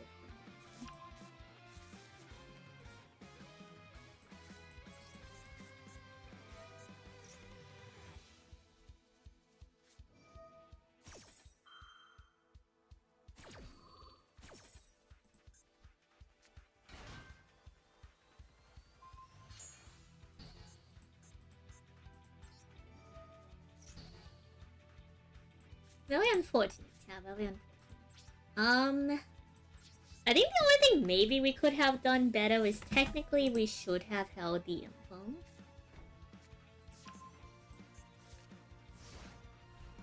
Whether or not that would have made a difference, it's hard to say.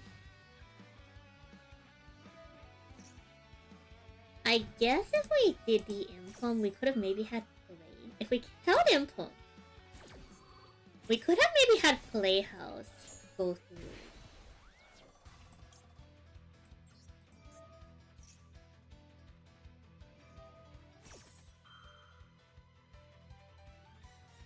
We could have also set... Actually, yeah, we could have set a Biscuit Rise. That might have actually been the plays to set Rise before establishing a normal summon. That could have also been the line actually, was set Rise, normal summon Comic Relief, or normal summon Wild Hope. So I still think it is proper to scale Wild Hope there, so I guess set a Biscuit Rise. Scale Wild Hope, go for the normal summon, fill up board. Yeah, that would have been the proper play.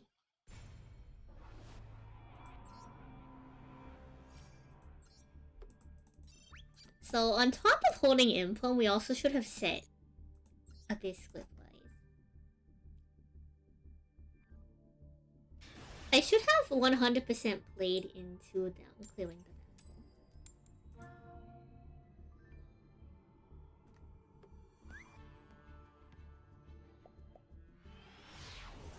Well, so Exod was set on his turn, so it was always live to pop the Biscuit Rise.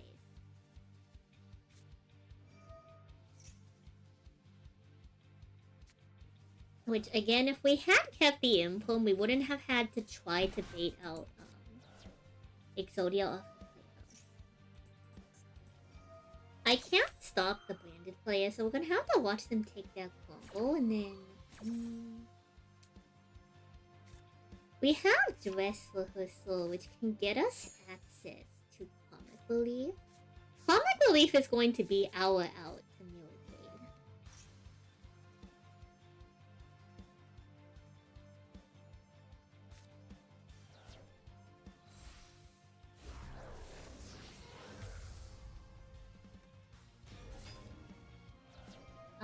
We don't have fusion monsters. This actors play Link monsters.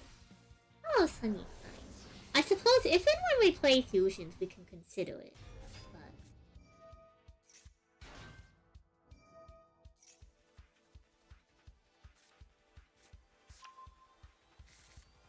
yeah, Nemnus is right on average. Did they add... do we know what they added?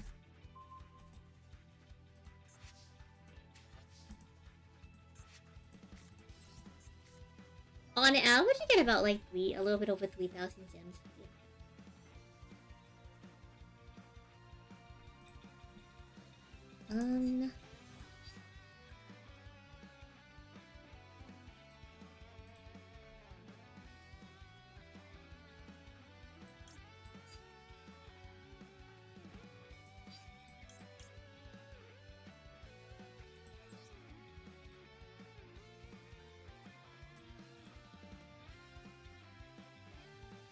Neither player can target this one effect.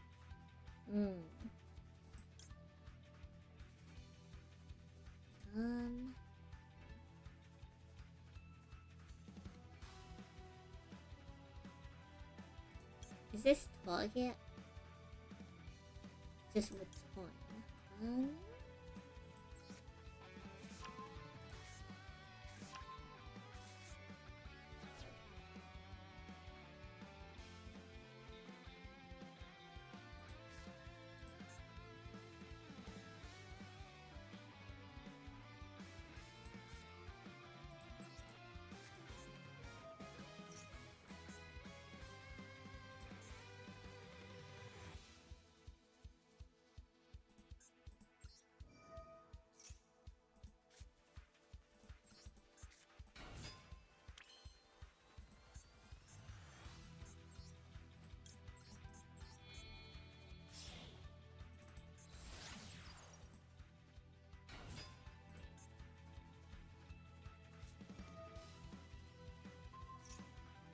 Hello, Sugayaki. Thank you for the follow.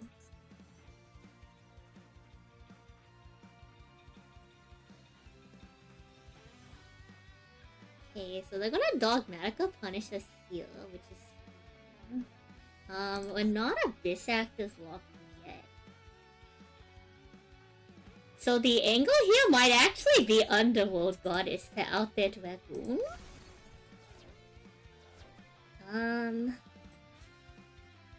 Let's go Playhouse.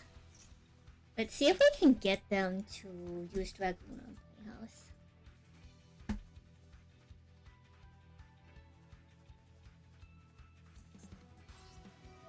We need them to use Dragoon on Playhouse because we need Wild Hope to go through.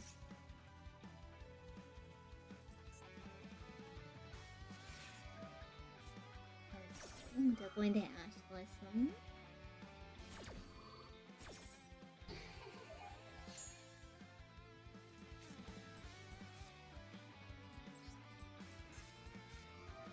Oh, excellent, come on.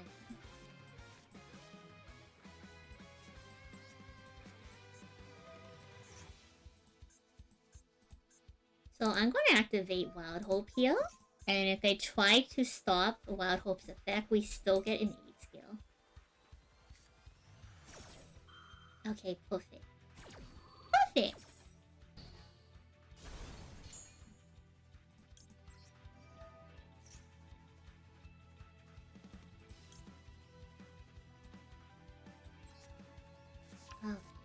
Oh. Shoes. We're short one card.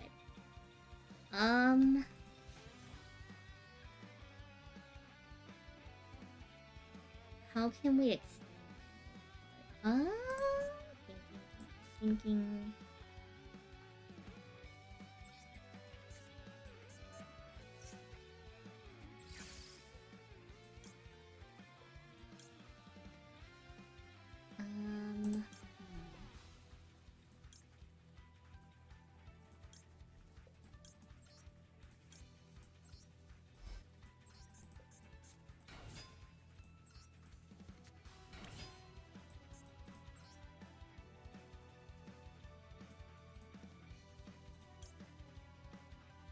Audit.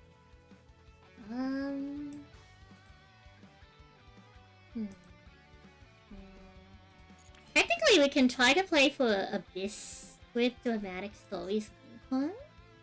Which means, we still have a normal summon.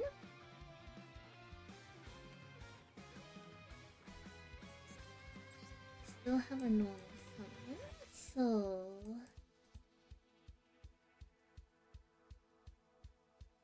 One block, one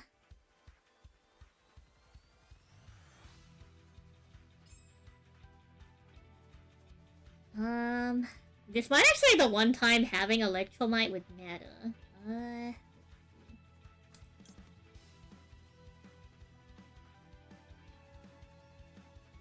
I'll get one card healed.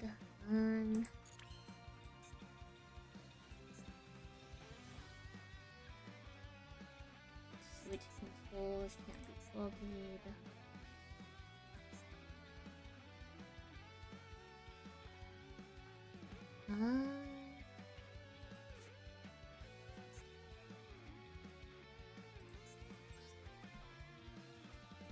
Do we even want to do anything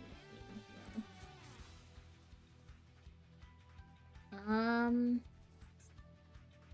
We could beat through their back row, take Lubellion, link it off, I suppose.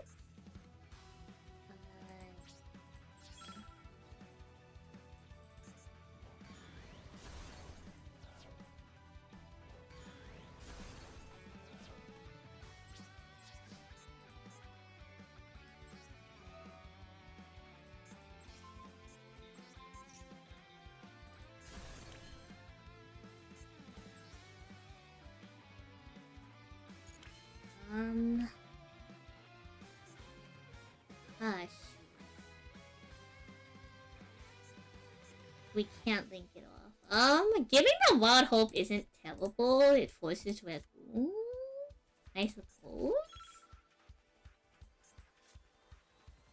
I guess we just pass on this? I think we just have to pass on this. This kind of sucks. I think we just have to pass, hope they activate a monster effect so we can try to bounce Dragoon. The problem is, like...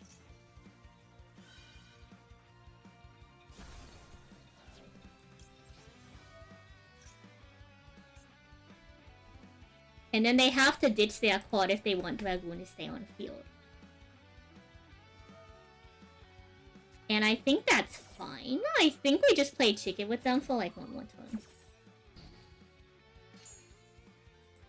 If we play chicken with them for one more turn... shoot. We consider blended spells.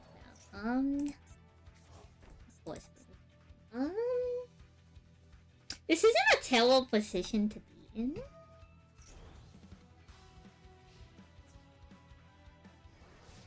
But this is a good sign, considering that they're just clearing our board.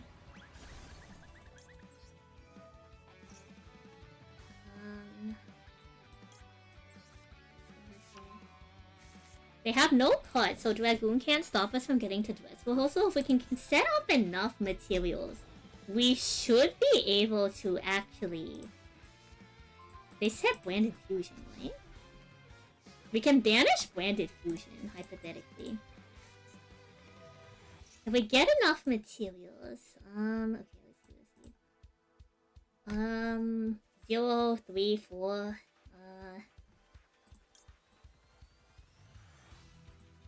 Quinwiser? Quinwiser.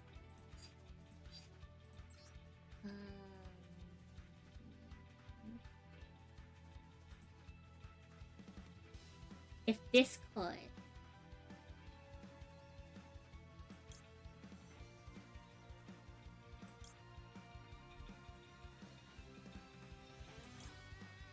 Does this work the way I think it does? If I pop Wild Hope, can I switch? We'll find out, chat. We'll find out for the science. We'll find out for the science. We'll scale Quentin Wiser. Activate the effect of Quentin Wiser. Playhouse.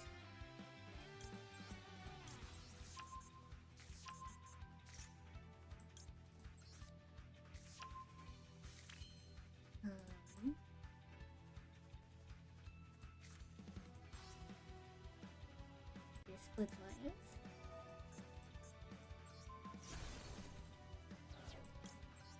Nice. What's our best?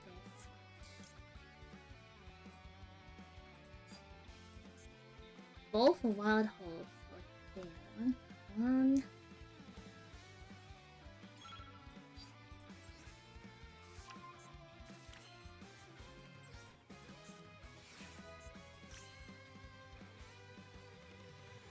Oh no! Oh no! oh no! Oh no! Choose. Oh no. We've messed up, chat. We've messed up. How can we fix this? How can we fix this? Oh man. I was supposed to scale Comic Relief! We fucked up. We've really messed up here.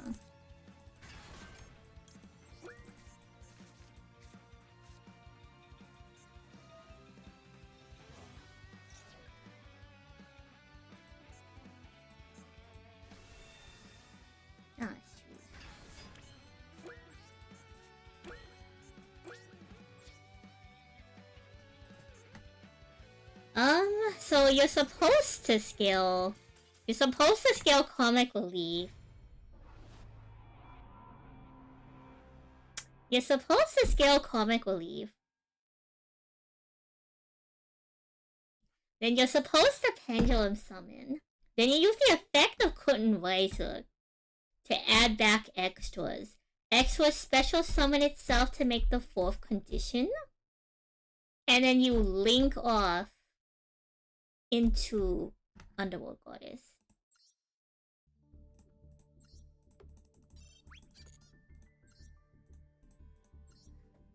The biggest problem there is we didn't have a good angle to get restored. There was no way for us to meet these the scale range to summon our level 8 Bozo. Oh, Kadisu, thank you for the snack. Tonight's snack is goldfish. How about Pendulum Arena then? I don't think we need the floodgate. I think we'll be fine. Thank you for the snack. Twitch chat, you're about to head in there. X, thank you for the 17 one. Welcome on in.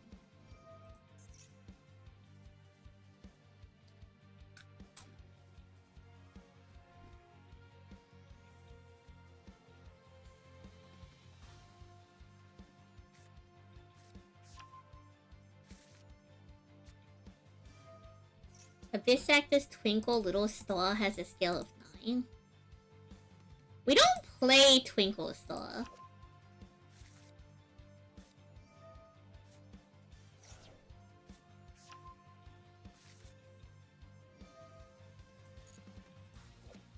I'm talking about the ones we have access to in Dex.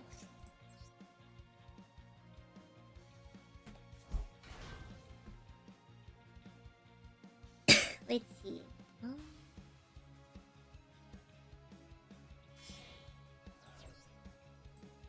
I don't know if like any of the other ones would really.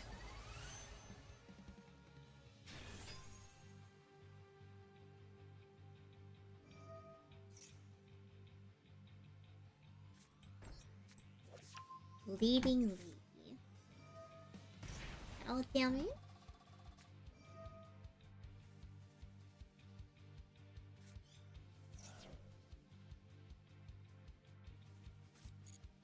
Log it. Yeah, this deck's only answer to, like... I guess I could have gone Access Code Talking, actually. I guess we didn't need to go Underworld Goddess. We could have just gone Access Code Talking Beetle Flare. I forgot that this deck is a little bit different than the standard. Yeah, we should just go on Access Code Talking.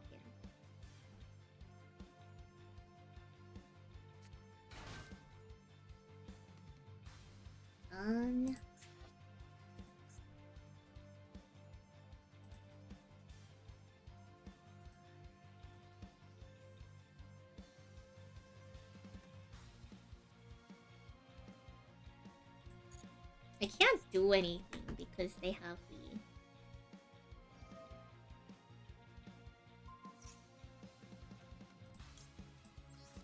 They have the Stardust Assault mode, so it doesn't really matter.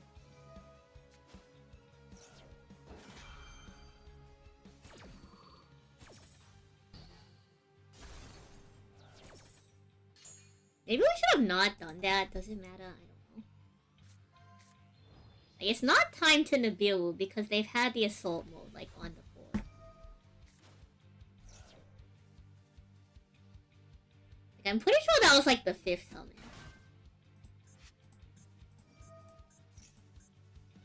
Which is unfortunate. They got the army. Yeah, they do have the army. Fall asleep.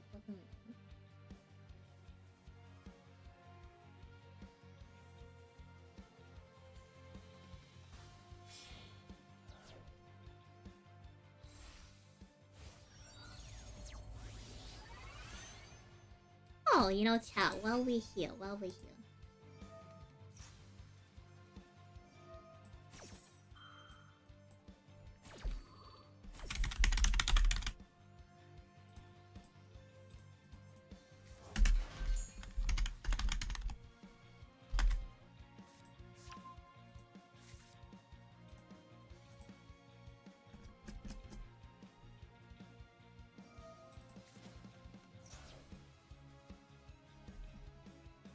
Chat, a reminder that the Sand Sally Premium Field Center is currently up for pre-orders. So if y'all have ever wanted peak ADHD gaming, y'all can pick up one of my Premium Field Centers. It is an acrylic block that has glitter in it. It's about the size of a standard size font.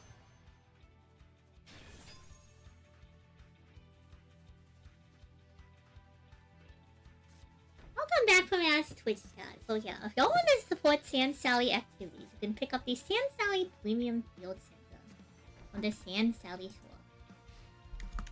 Exclamation point, sure. For peak ADHD gaming. Now when your opponent is comboing, whether you're playing Master Duel or physical Yu-Gi-Oh, you have something to entertain yourself. Let's see, what kind of board are we dealing with? We have the Army Negate, it's still here. Negate Effect. Tribute. And then a handful of... They said 3, that's crazy.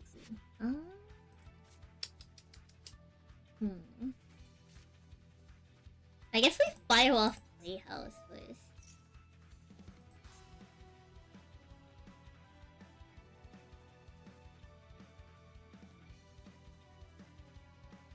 I think that's always the play here. We try to go the Playhouse.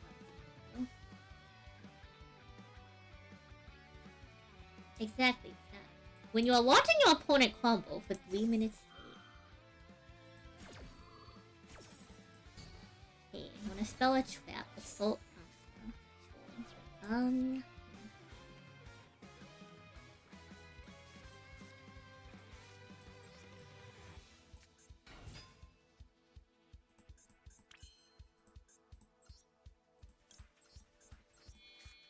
Sure.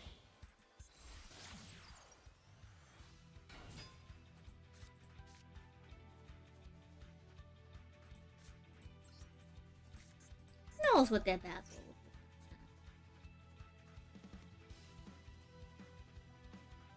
Oh, rabbit food. You saw the stream recommended on YouTube. You were about to scroll by until you saw Abyss Actors. We are acting up in the Abyss. Welcome on in. Hi, and welcome to Twitch on YouTube. I play over 40 unique decks in the Master.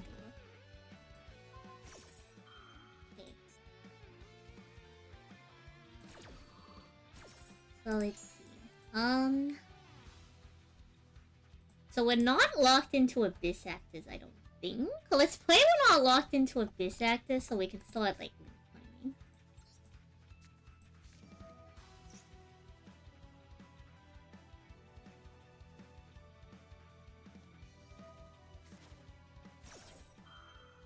Oh man, that counts?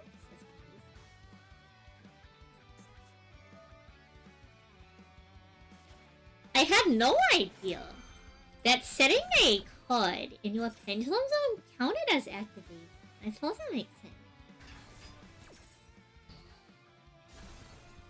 I agree, Abyss Actors is very cool conceptually. Well, chat, it's worth out here. Let's see.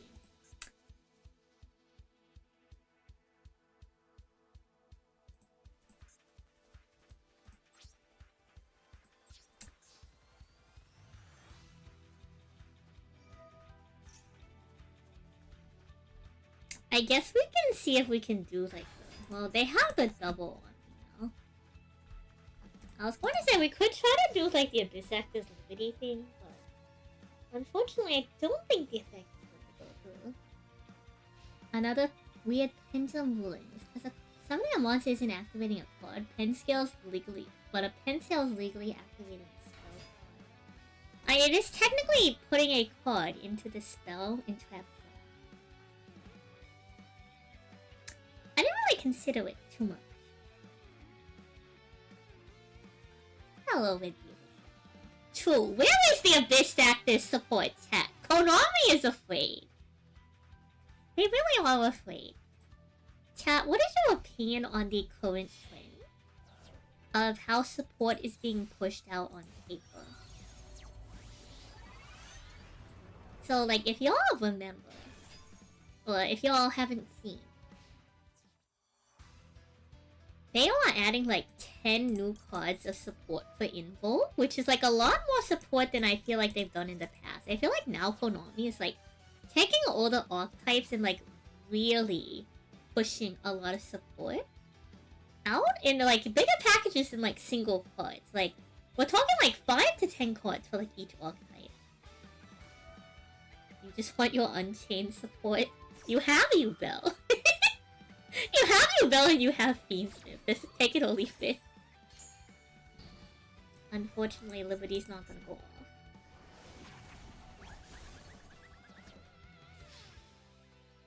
We'll get a next sword.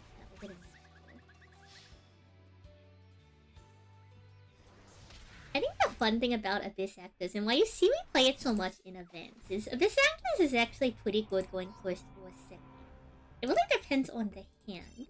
But I like being able to break apart my opponent's board, and it usually has the gas and a lot of the card effects to do so. Of course, always depending on how like hard your hand goes, but using a lot of tools like the Abyss Scripts, using the pendulum scale effects themselves. Also pretty neat. Comic Relief is like one of my favorite lines. Also, having a non-targeting bounce, assuming you get yourself underneath Playhouse, is also super fun. Konami is punishing you specifically. You'd rather get all the support at once than slowly eked out. That makes sense. Yeah, I think that's pretty logical. Yeah, so like all the Invoke fans are like going crazy. Let's see. Yeah.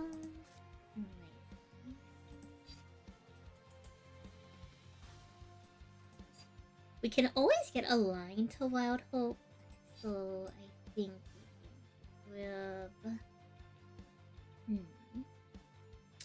We always get to scale Melon.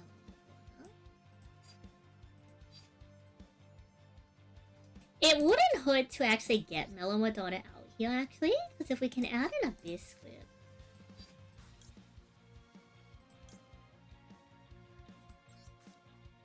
then we can use the effect to float.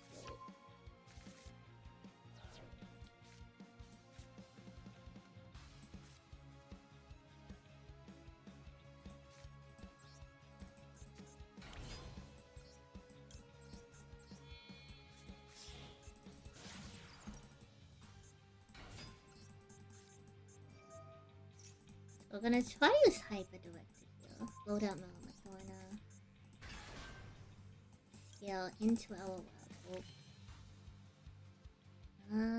We could save the Abyss Tainment actually because we have Super Producer in hand.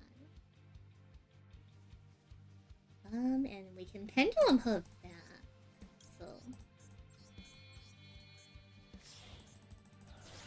we'll go Super Producer here. They haven't shown any. I think we're just gonna not respect Nebula here.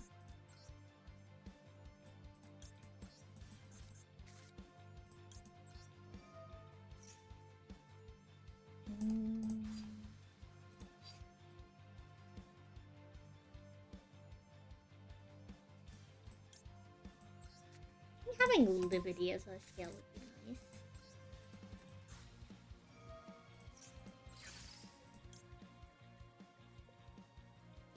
Do I want Wild Hope on field or do I want our Abyss Scripts are kind of weak. So I think we go Quinwiser here.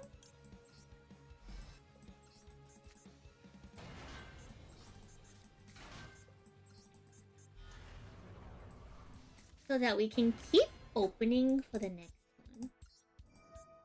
We can flow whatever Mellow Madonna gives us.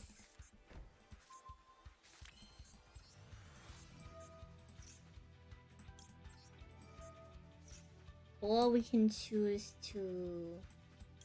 Instead of floating what Mellow Madonna gives us, we could just tribute what Mellow Madonna gives us to get that out hole.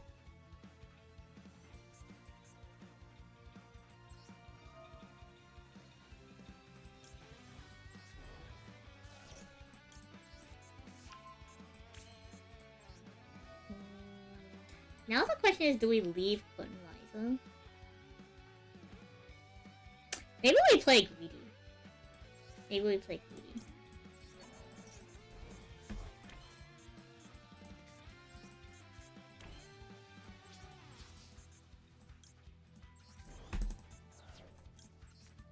This is pretty darn greedy, but this is a pretty good board.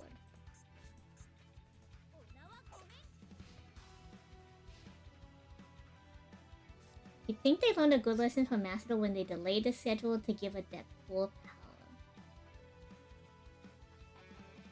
Abyss Actors has non-targeting compos? Kind of. Add one on mass change. I think that's fine. Well, Palmer's I think we let that do.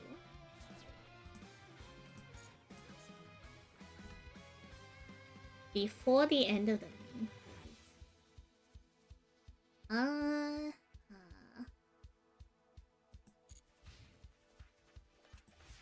phase. Interesting. Interesting that they didn't do anything. We're protected from Spirit of Neo, so...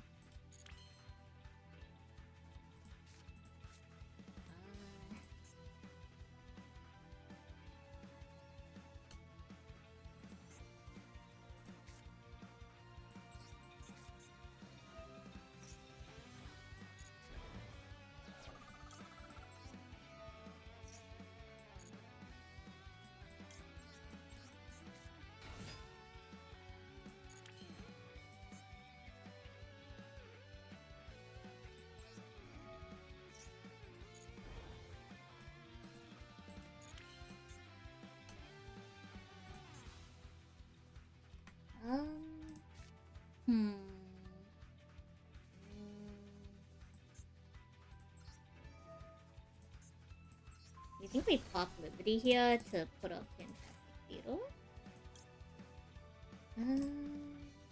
Yeah, sure. Let's shuffle into this.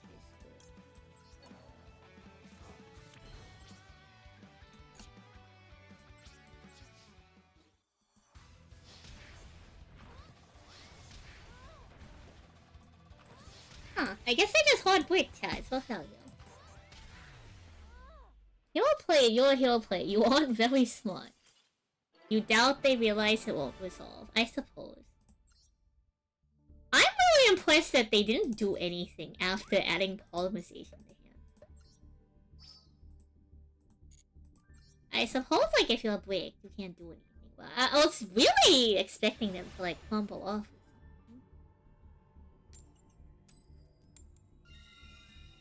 So the, like, the compulsory is non-targeting, but it is conditioned.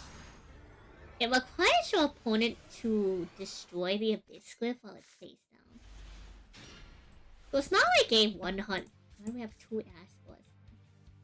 It's not like a 100% like guarantee thing.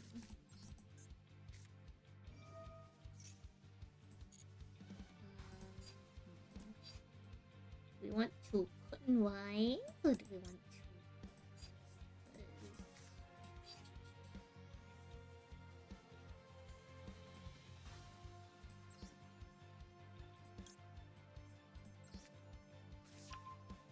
Oh, excellent.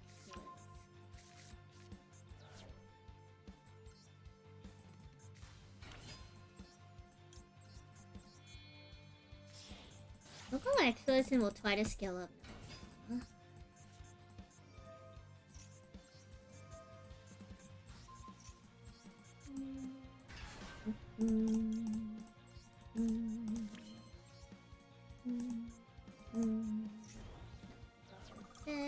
Let's blow out. I guess cutting rises.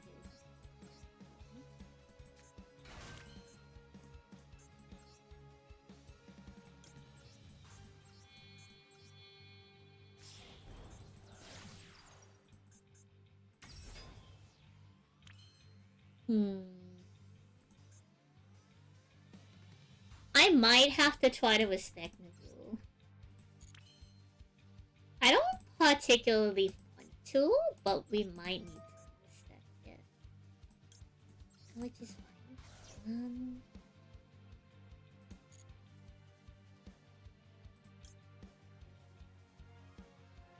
Yeah, it's okay if we don't go back. No.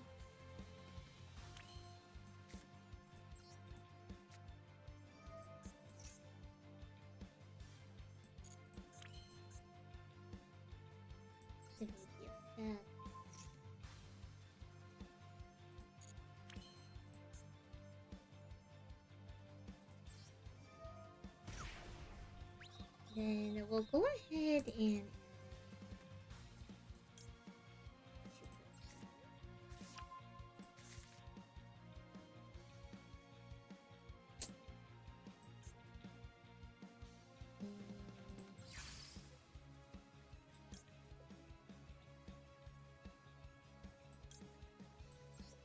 I don't like not being able to summon from extra, but we don't really have a choice.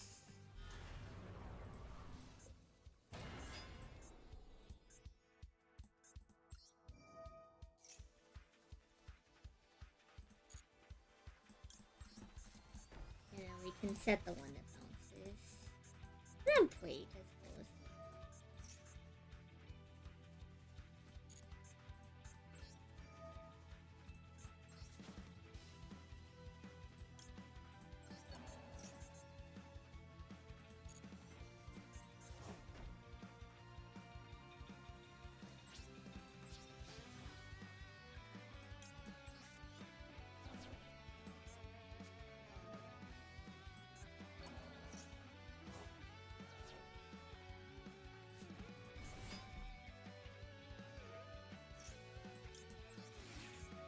That's fine. I don't want them getting the Bestial back now. So. Well, Ash, and then we have another Ash for that one.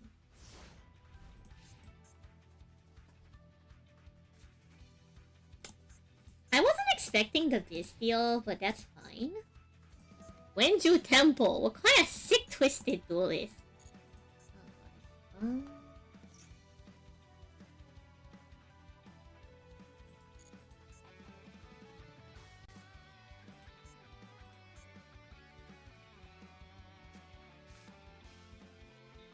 the problem is this counts as a spell.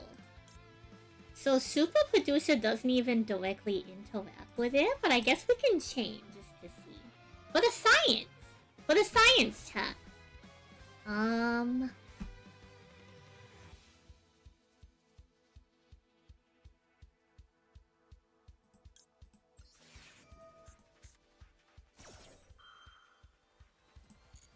Let's try to stop their long access if we can. Now we can change to the Sinew.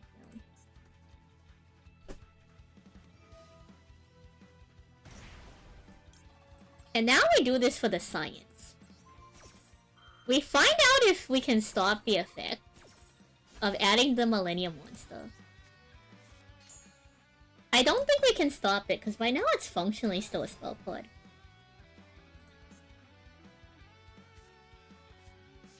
Yeah, I figured it worked that way, but it's fine. I can just make them think that I wanted to add a quad. Do we want Dress Rehearsal, or do we want Mellow Madonna?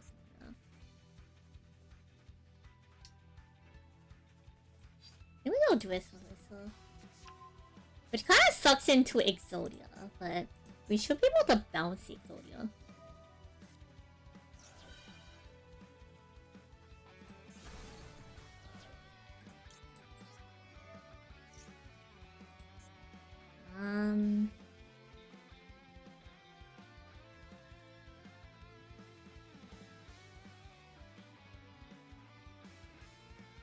I don't know if this particularly matters.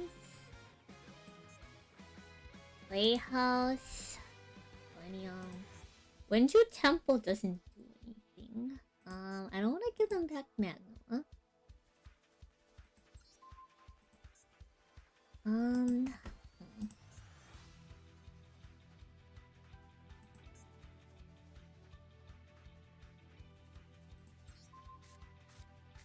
think we have that Playhouse. Resolves the spell. Lawyer game 2. Real into this is a lawyer game.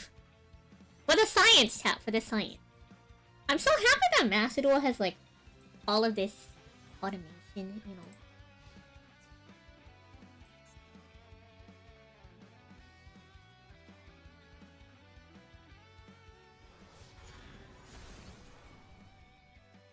Huh.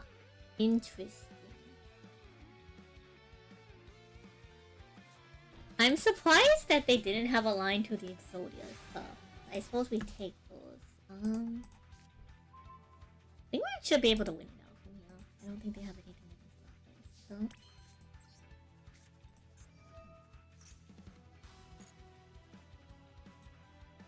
so. Let's see, what monster do we want? I suppose X was here.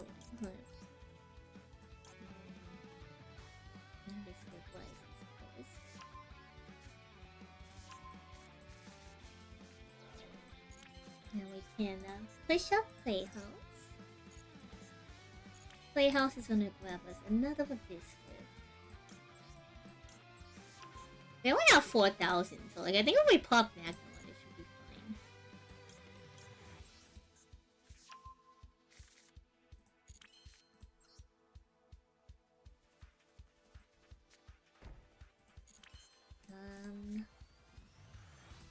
Okay, I'm a bozo. Why did I put this in the pendulum scale zone?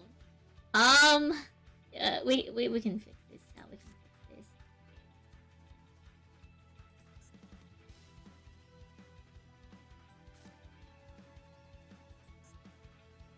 We can fix this. I feel like such a bozo. The fix is I pop their entire board and we swing.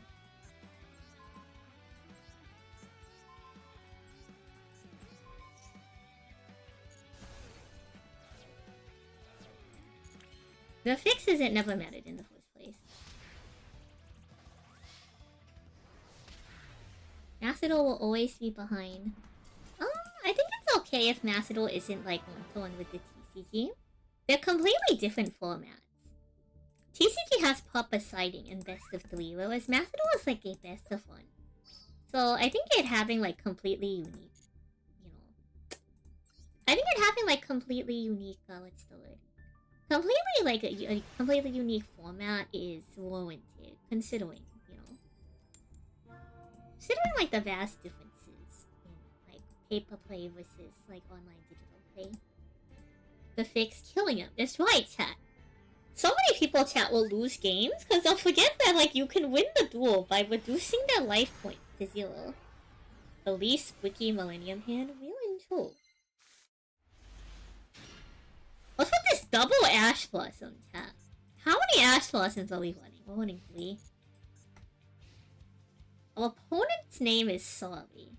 What are they sorry for? Set. Interesting.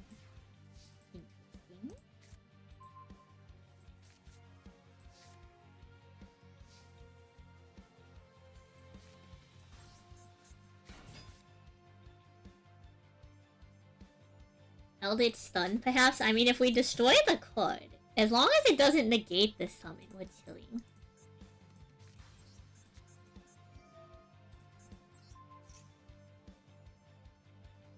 Who knows what that back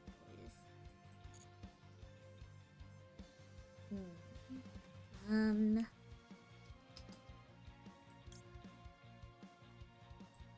Both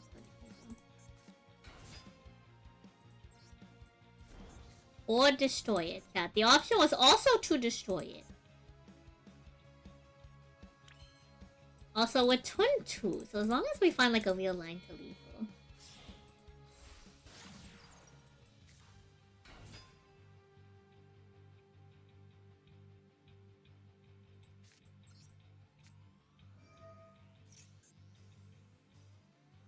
Who knows what that back is?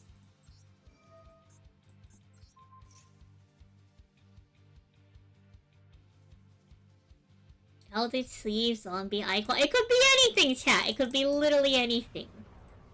It could be literally anything, chat. Literally anything. Come on, chat.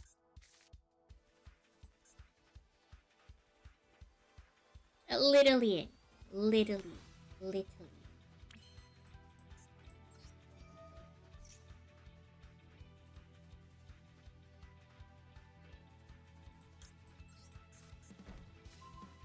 Anything, chat. Anything at all. Surely.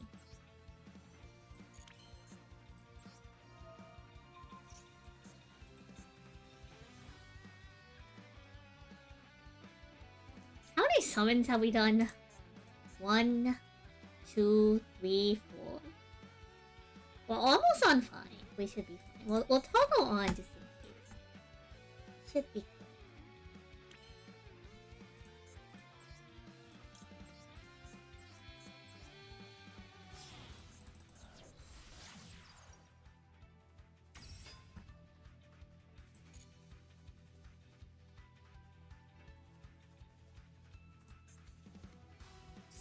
16, 25, 25.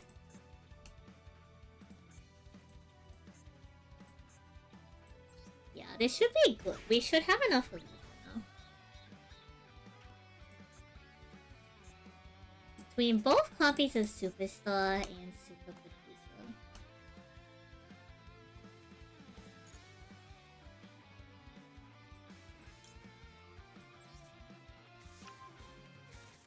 Oh, glad.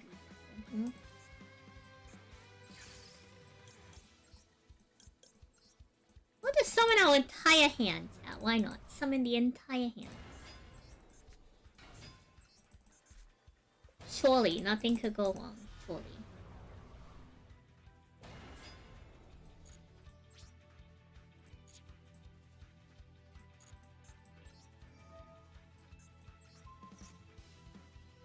We're gonna try to do this now in case that battle is real. I guess grabbing a biscuit wouldn't hurt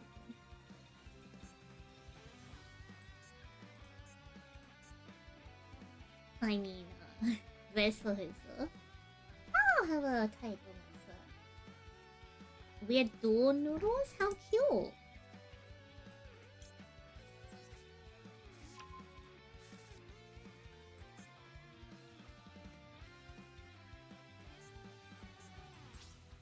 I suppose we could have actually scaled a different card to protect this from like... This like could be Mirror Force. This could straight up be Mirror Force. Oh, aside to you, welcome on in. How was your stream? Welcome, Readers.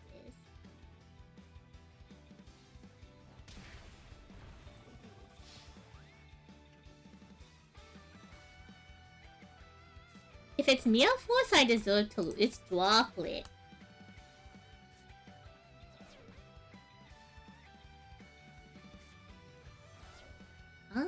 I think it's still okay. Droplets and what is the other card? Angel Zero.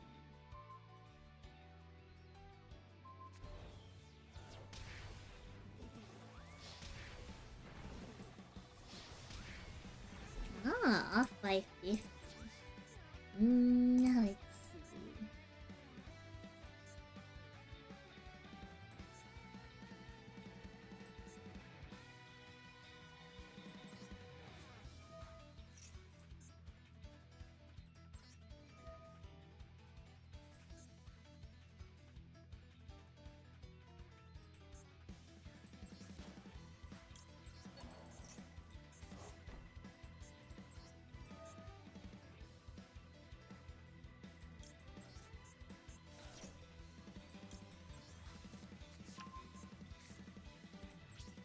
I think it should be fine.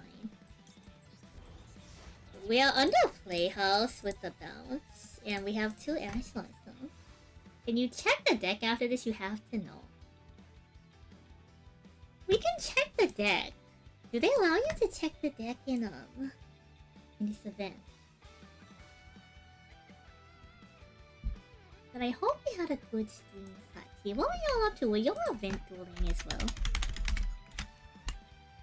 Yeah, go check out this video.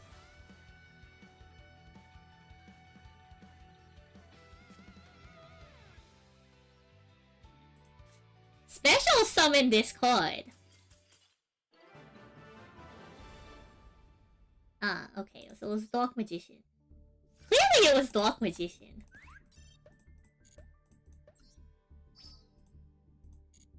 Match history. Confirm opponent's deck.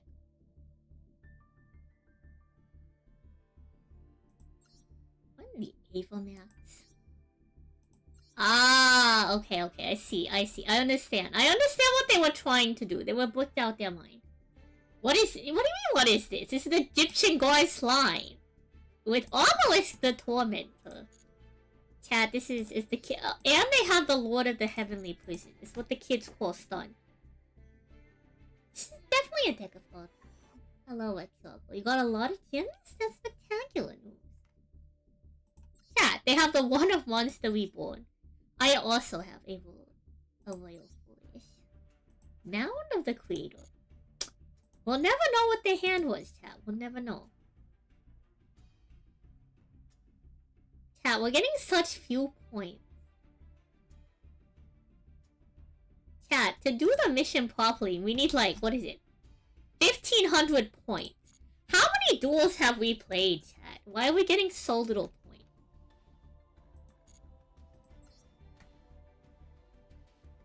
Now it is so annoying. Yeah, no slime, just obelisk, no extra deck. They're just out here. I suppose, like, if it's not banned, you could play monarchs in this, you know. And like your extra deck is just like whatever you feel like sending.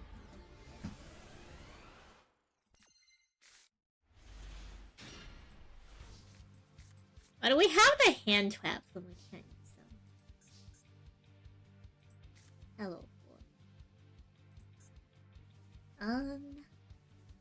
Okay, chat, here's the problem.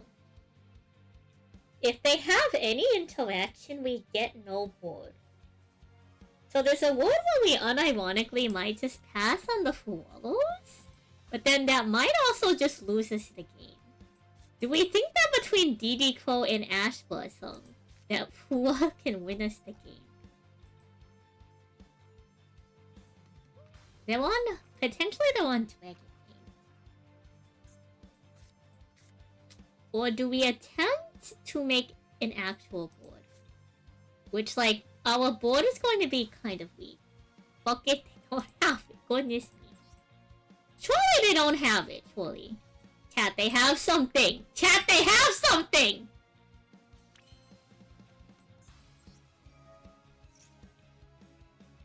Chat, I don't like that they have something. That was so doomed.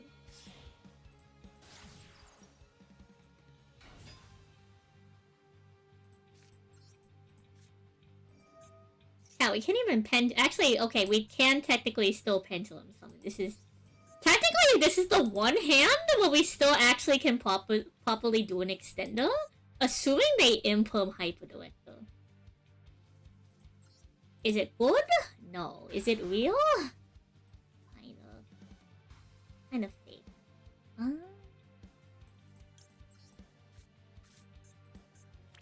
This now hinges on if they have Ash Blossom. Yeah, the event is out now. Hello, Snake Kid. Welcome on in. Surely they don't have it, chat. Surely.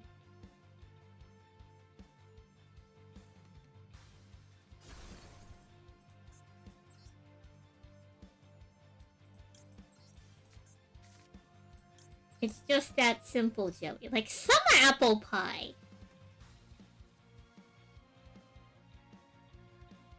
This is such a suboptimal board.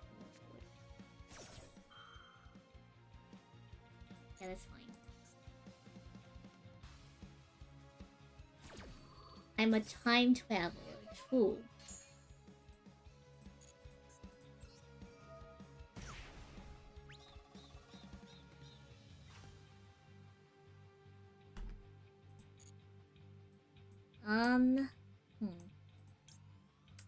I guess Liberty? Not like a really terrible hand, but nice. I suppose it's better than nothing.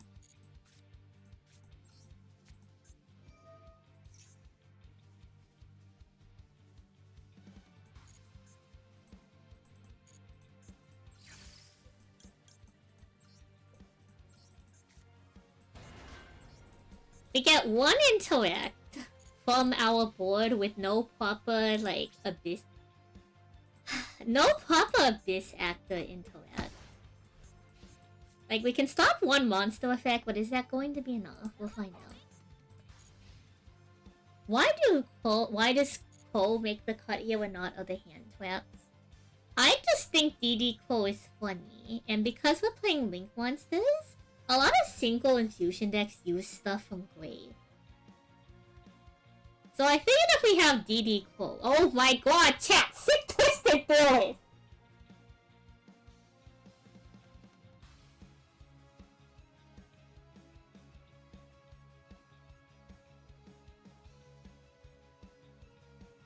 I hope that means they have a weak hand.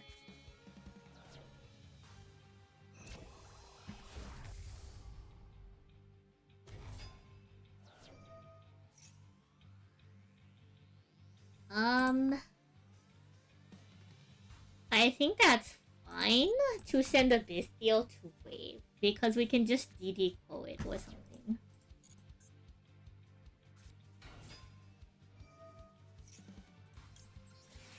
Oh, get out of here, holy.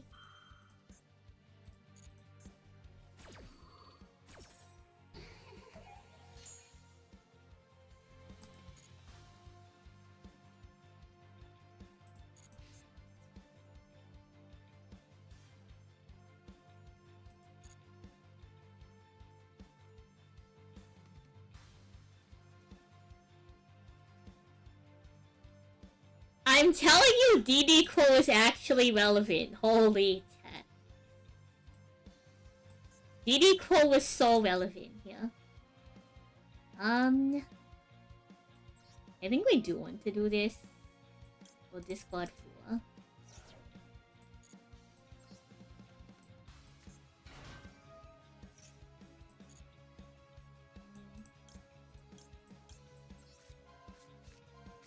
Either I bounce 2 of your cards, or you fill up my entire board. Your choice.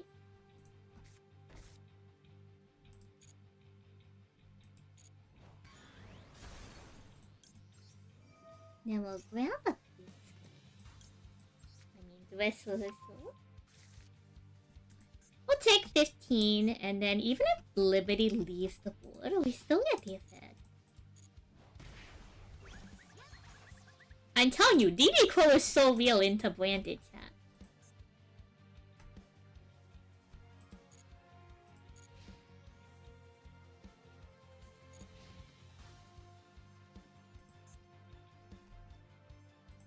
And now, we get to summon any number of Abyss Active monsters.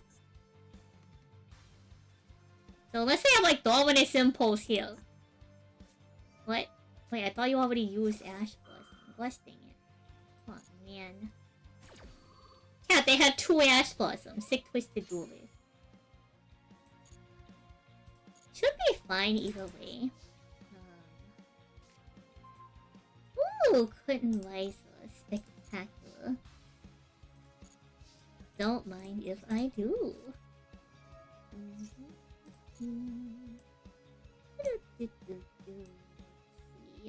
Decisions. Let's also grab extras, and then we can grab Abyss with Light.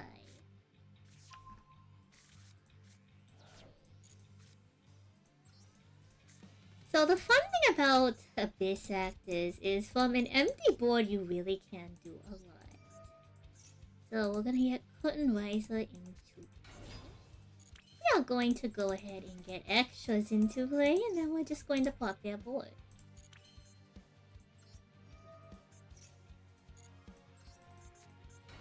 So what we're gonna do first is we are going to go into Hyper Director so we can get a float off of Metal.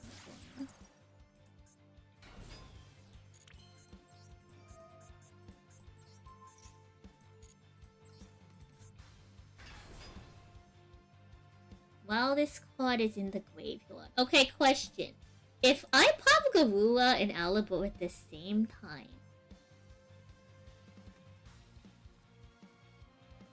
what happened? Find out today on San Sally.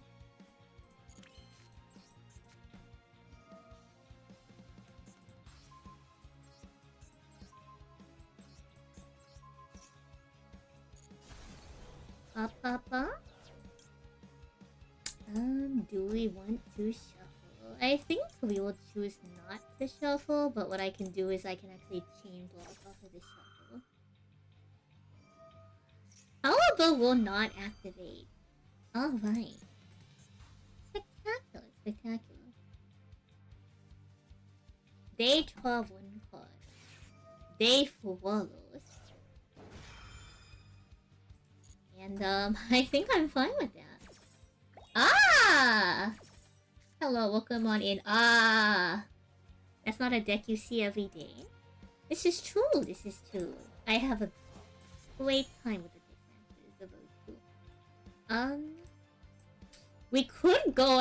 I think it's actually double Kunweiser, so fun fact, Kunweiser is a soft one split one. So now we can dump all of our biscuits and then add monsters back to our hand.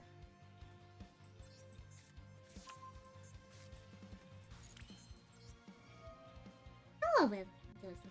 Welcome on in. Whichever ones we feel like, really.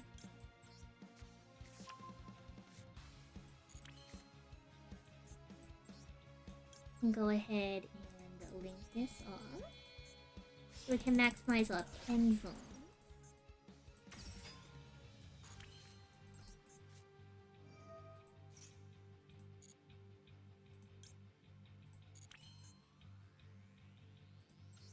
Make this a 9 scale.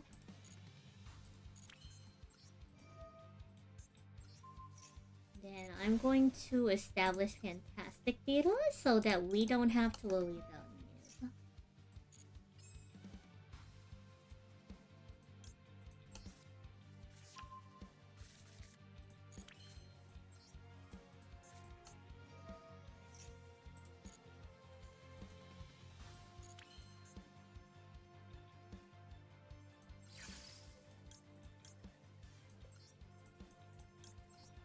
And this should get us lethal.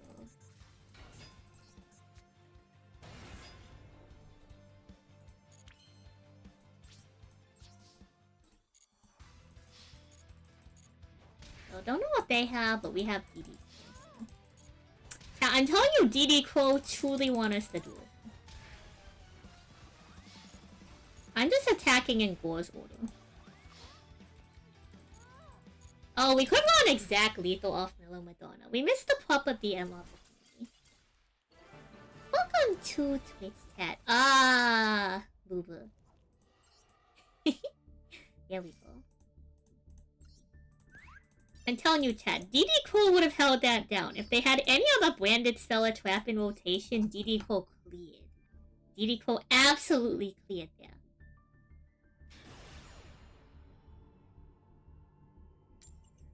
Yeah, it has a soft once per turn, but it also has a once per duel. Truly a strange card. Truly a card of all time. Yeah, Banish Branded Fusion. Exactly. I'm telling you, DD Crow is important. It's a very nice hand, actually. I like this hand. Wrestle Hissle. Let's see. Decisions. I'm going to actually opt not to. I know, crazy. We also could have gone like a Mellow Madonna angle.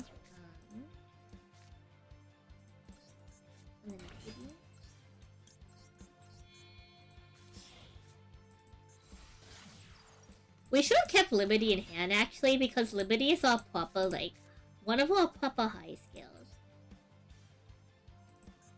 You gotta make food. Thank you for the follow, rabbit food. Are you making rabbit food? Got him, chat. Was so funny. Thank you for hanging out. Don't run into any more super... That's not my choice, chat. You think I want to run into super poorly? Goodness me. Goodness me, chat.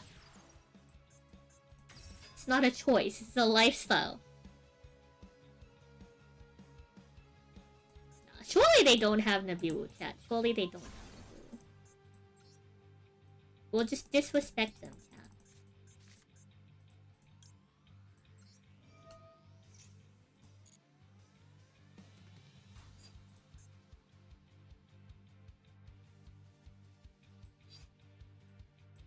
You wanna grab Kunweiser here because you have Superstar?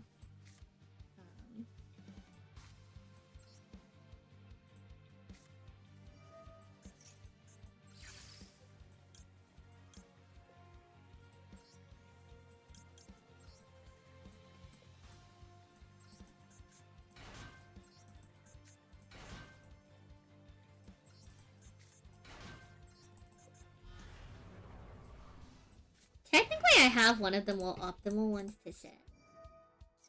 So we don't need to do this. But I like having stuff in rotation.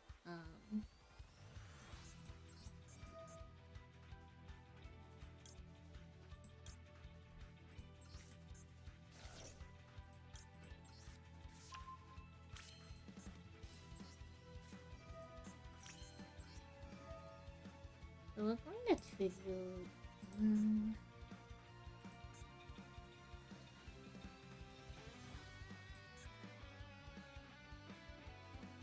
I suppose Kun wise, huh?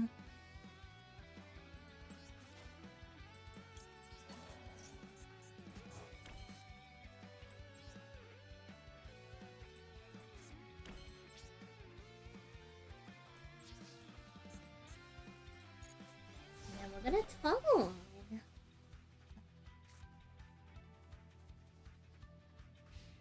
I should add comedy to the stream tags.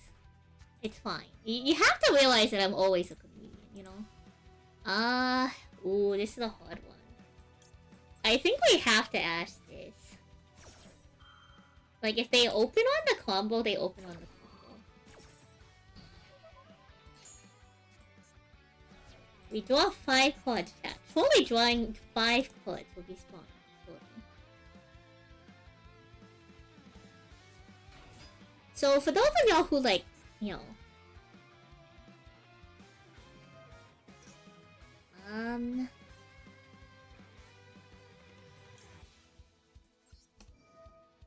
If they have the extender, they have the extender.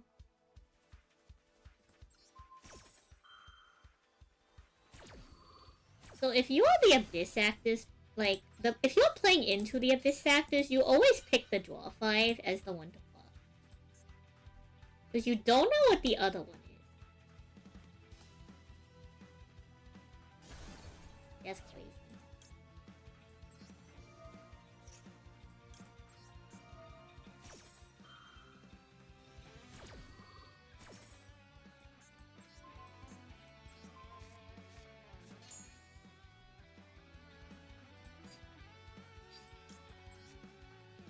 The reason why you do the draw 5 is because the other ones interact with your board.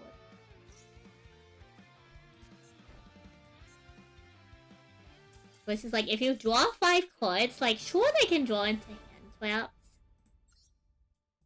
But at least it doesn't affect, like, your potential board state. Like, I don't know what they could have possibly had in hand. Because, like, Ice Villiers does prone to break a lot, don't get me wrong. We'll probably do, like, one more duel and call it for the evening. Since we're getting closer to 3 hours. But...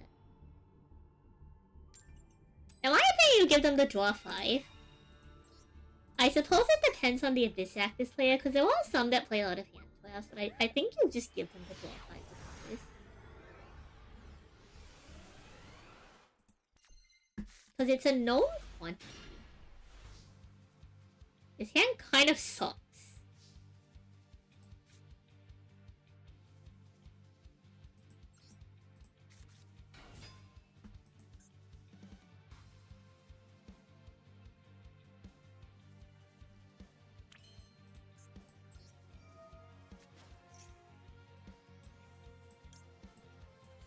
So this is a hand where we unfortunately have to use Kunweiser's effect, which could lose us the rest of the duel, hypothetically.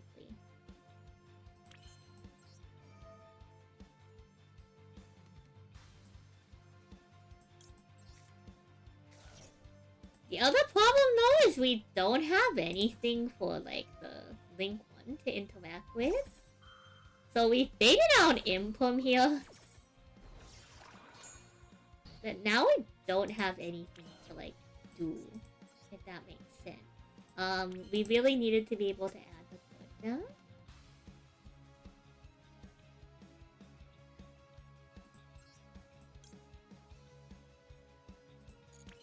Honestly, we maybe just pass on this and deal.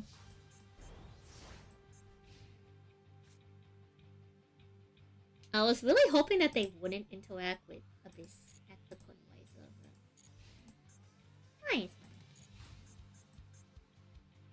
We'll be alright, that will be alright. Evil, evil.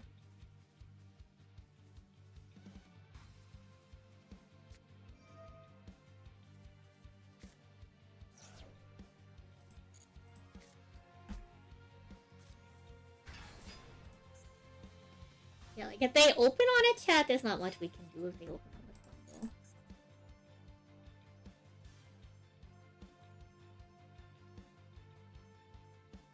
We're kind of bricked out our mind, so not a lot we can really do.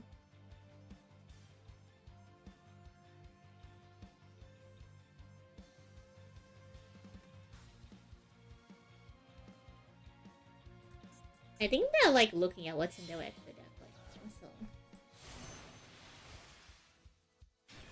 Huh. Okay.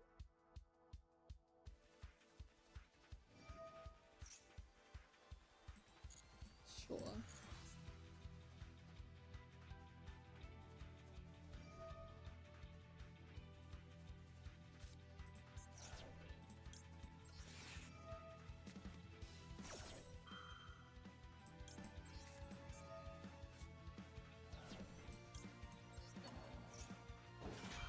Chat, I'm telling you, DD Quo clears. Now, we're probably still going to lose. Because we don't have a good answer to Ran Atrazine. And we want to use Code Rises once per duel effect. However, you cannot deny it. Oh, this is terrible.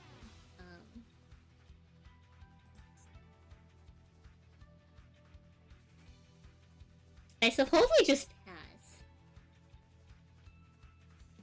I think we lose anyway. Well, okay, we pass and see if they have any other normal summon. And if we draw into like one more card the following turn, maybe we can do something.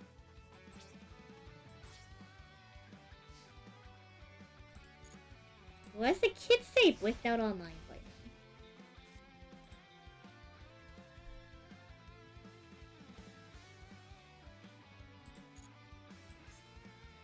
Really depends on if they have any other body. If they present any other body, we lose.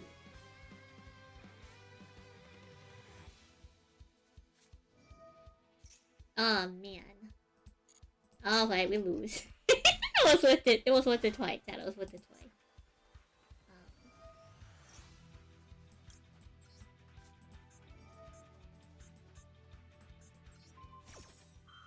We can at least cut them off with a BM.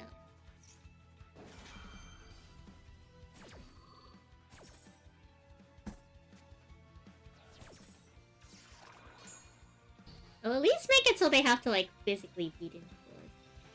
Which they can because they can just sync.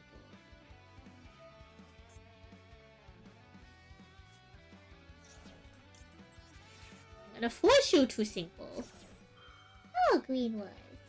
Thank you. I will have a great day. I think it's been a pretty solid day so far.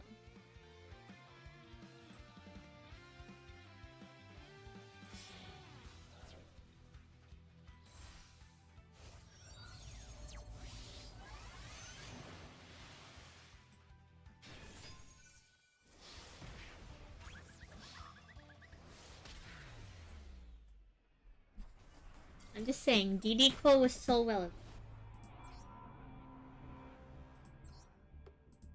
I think we can go for one more duel. That one was kind of short. We are getting a lot of gems from the event, so hopefully we can grind the event. That won't be too shabby. But man, we are like not getting any points. Have I seen the new Magistus card in Rush Duel? I have not. I don't actively follow Rush Duel. Is it a good card? Does it look pretty? What about this card was your particular interest?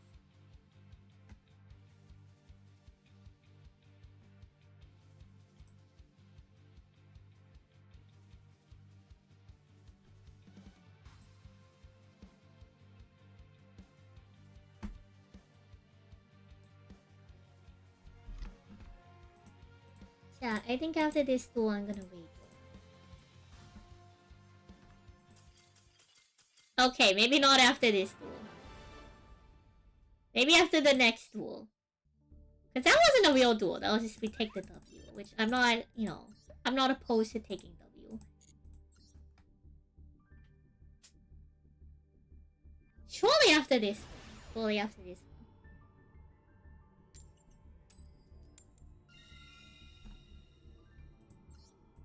Surely.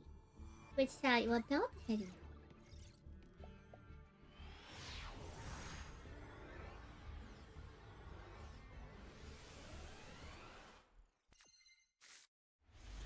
It's just suddenly, for some reason, Magistus and Marshall without any prior announcement. I mean, Zol left it. This is a pretty solid hand, all things considered.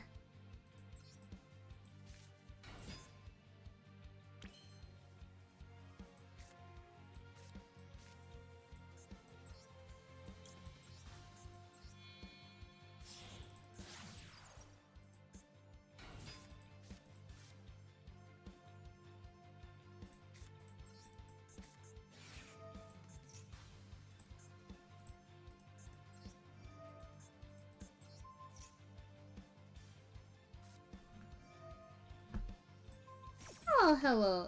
Thank you for the...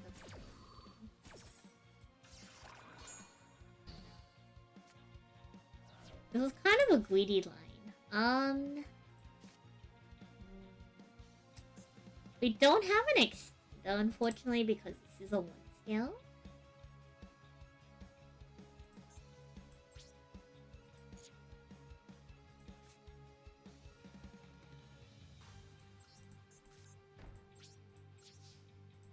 I think we just pass and we nib them into this one.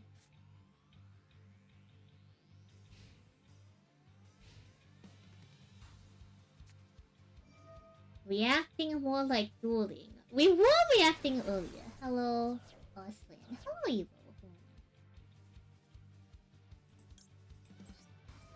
Holy chat, they lightning stormed us? That's crazy!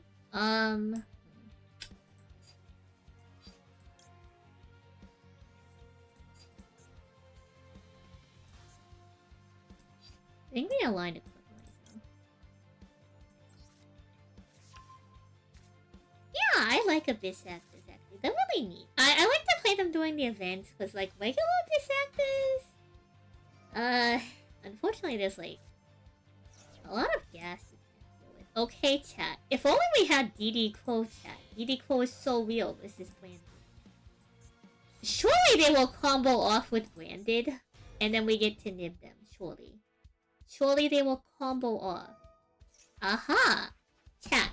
Only 2 more summons! Aw, man.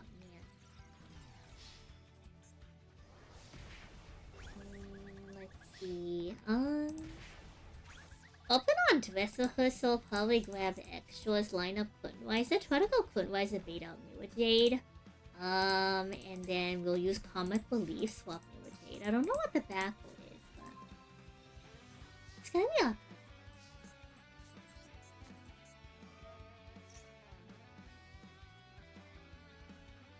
They could attempt to clutch these.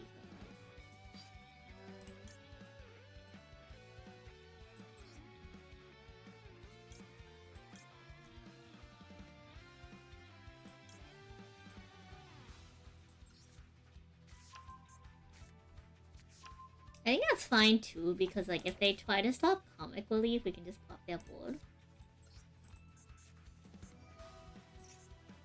So it's a good thing we didn't take the Kunweiser line with extras actually, because we need Kunweiser's once for a dual effect right now. You expect the person uses other archetypes instead of stunner meta. I play over 40 unique rogue decks. Well, 40 unique decks, probably 30 of some which are rogue.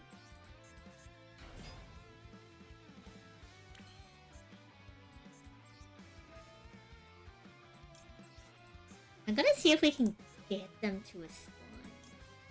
If not, it is...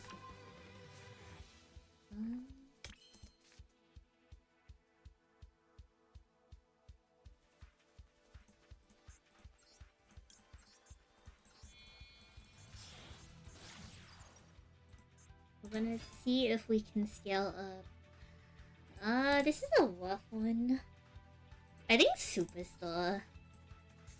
Because we can still play through with extras, but we should have put Superstar in the other Pendulum Zone.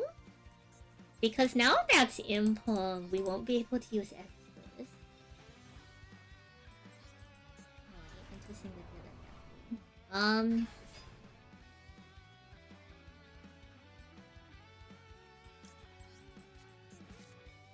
I'm gonna be real, chat. I think we just fire a Biscuit Vice right here.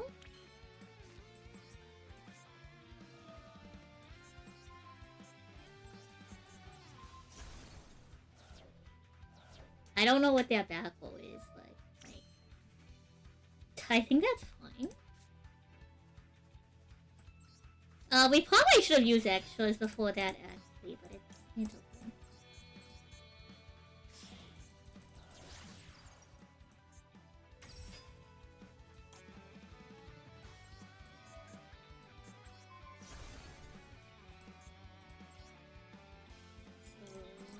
no response.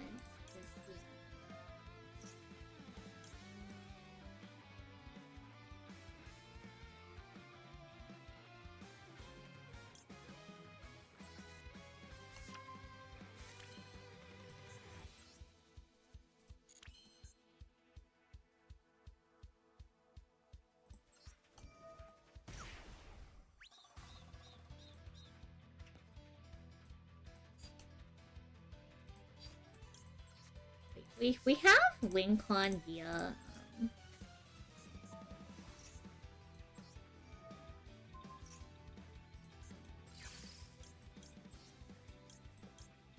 we have lethal on board, so as long as it's not Mirror Force, we should be good. If it's super poly, it is what it is. But should be fine.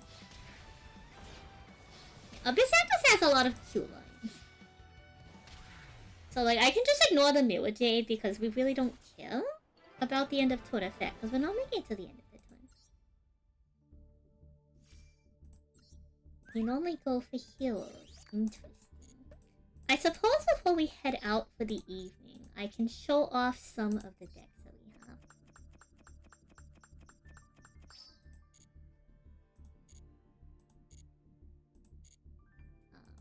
Well, Bronze Wing because I haven't played in like 2 months. So I play Plunder Patrol, I have Pupsy, we have Tempai, so those are like, these two are like meta. We have Abyss Actors, I play Penguins, which is like Penguin Brave and Penguin Soldier. I'm supposed to learn Math Mech.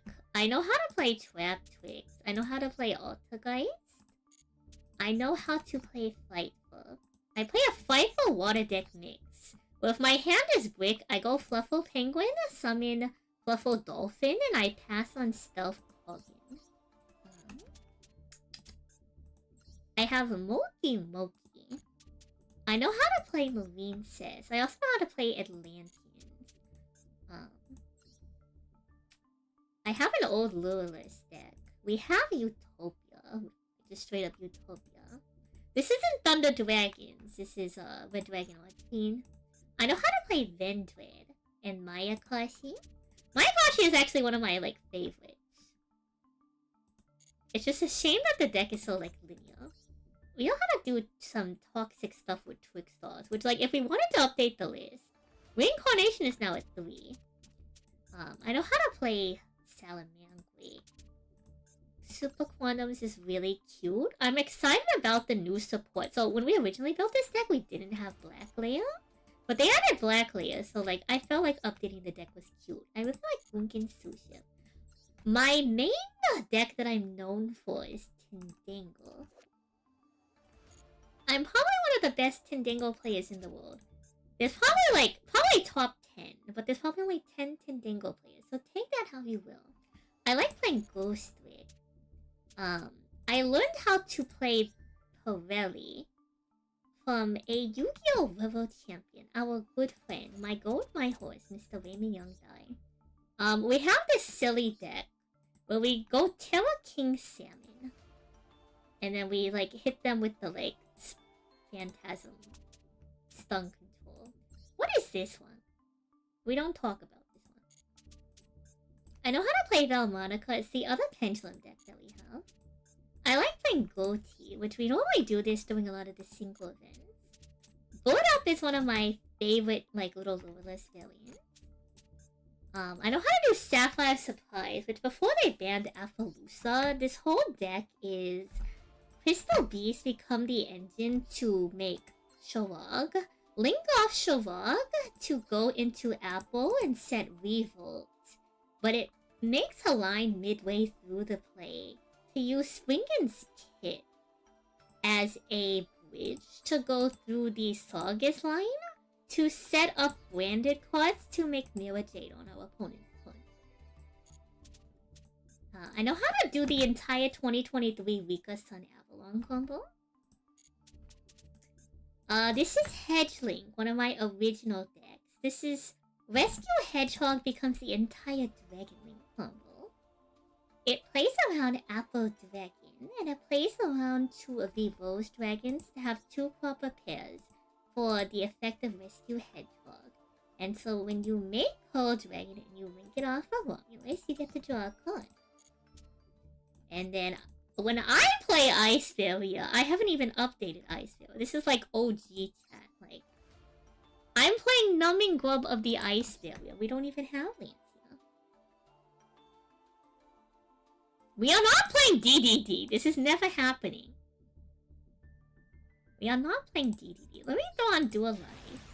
And then I'm going to send y'all out in a raid. Oh, Sam. Unfortunately, I'm heading out, Sam. But thank you for stopping by. Yeah. I know how to play more decks than the ones we have in Master Duel.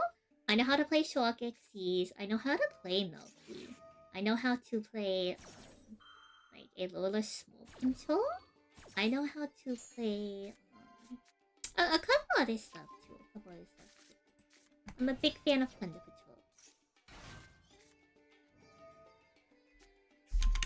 So Twitch chat, I'm going to double check.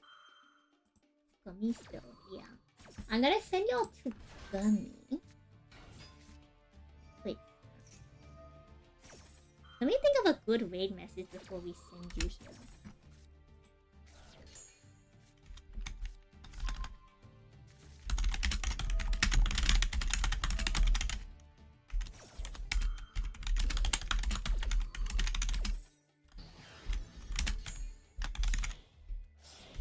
Okay, I have actually a really good raid message.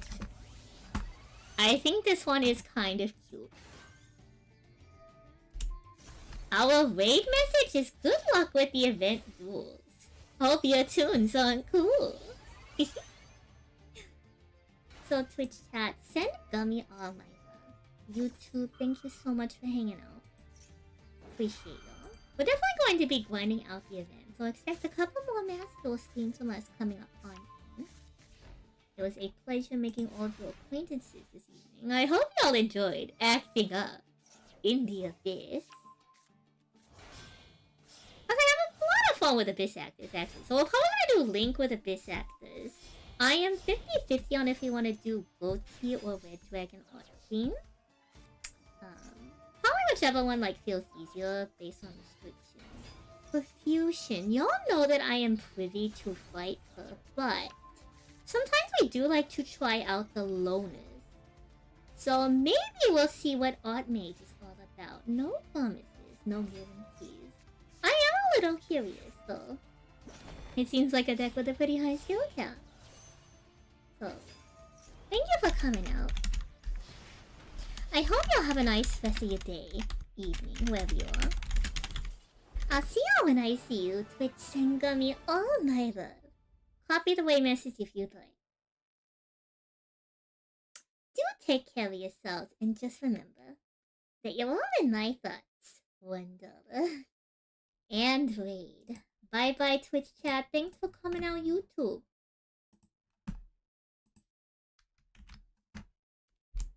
End stream.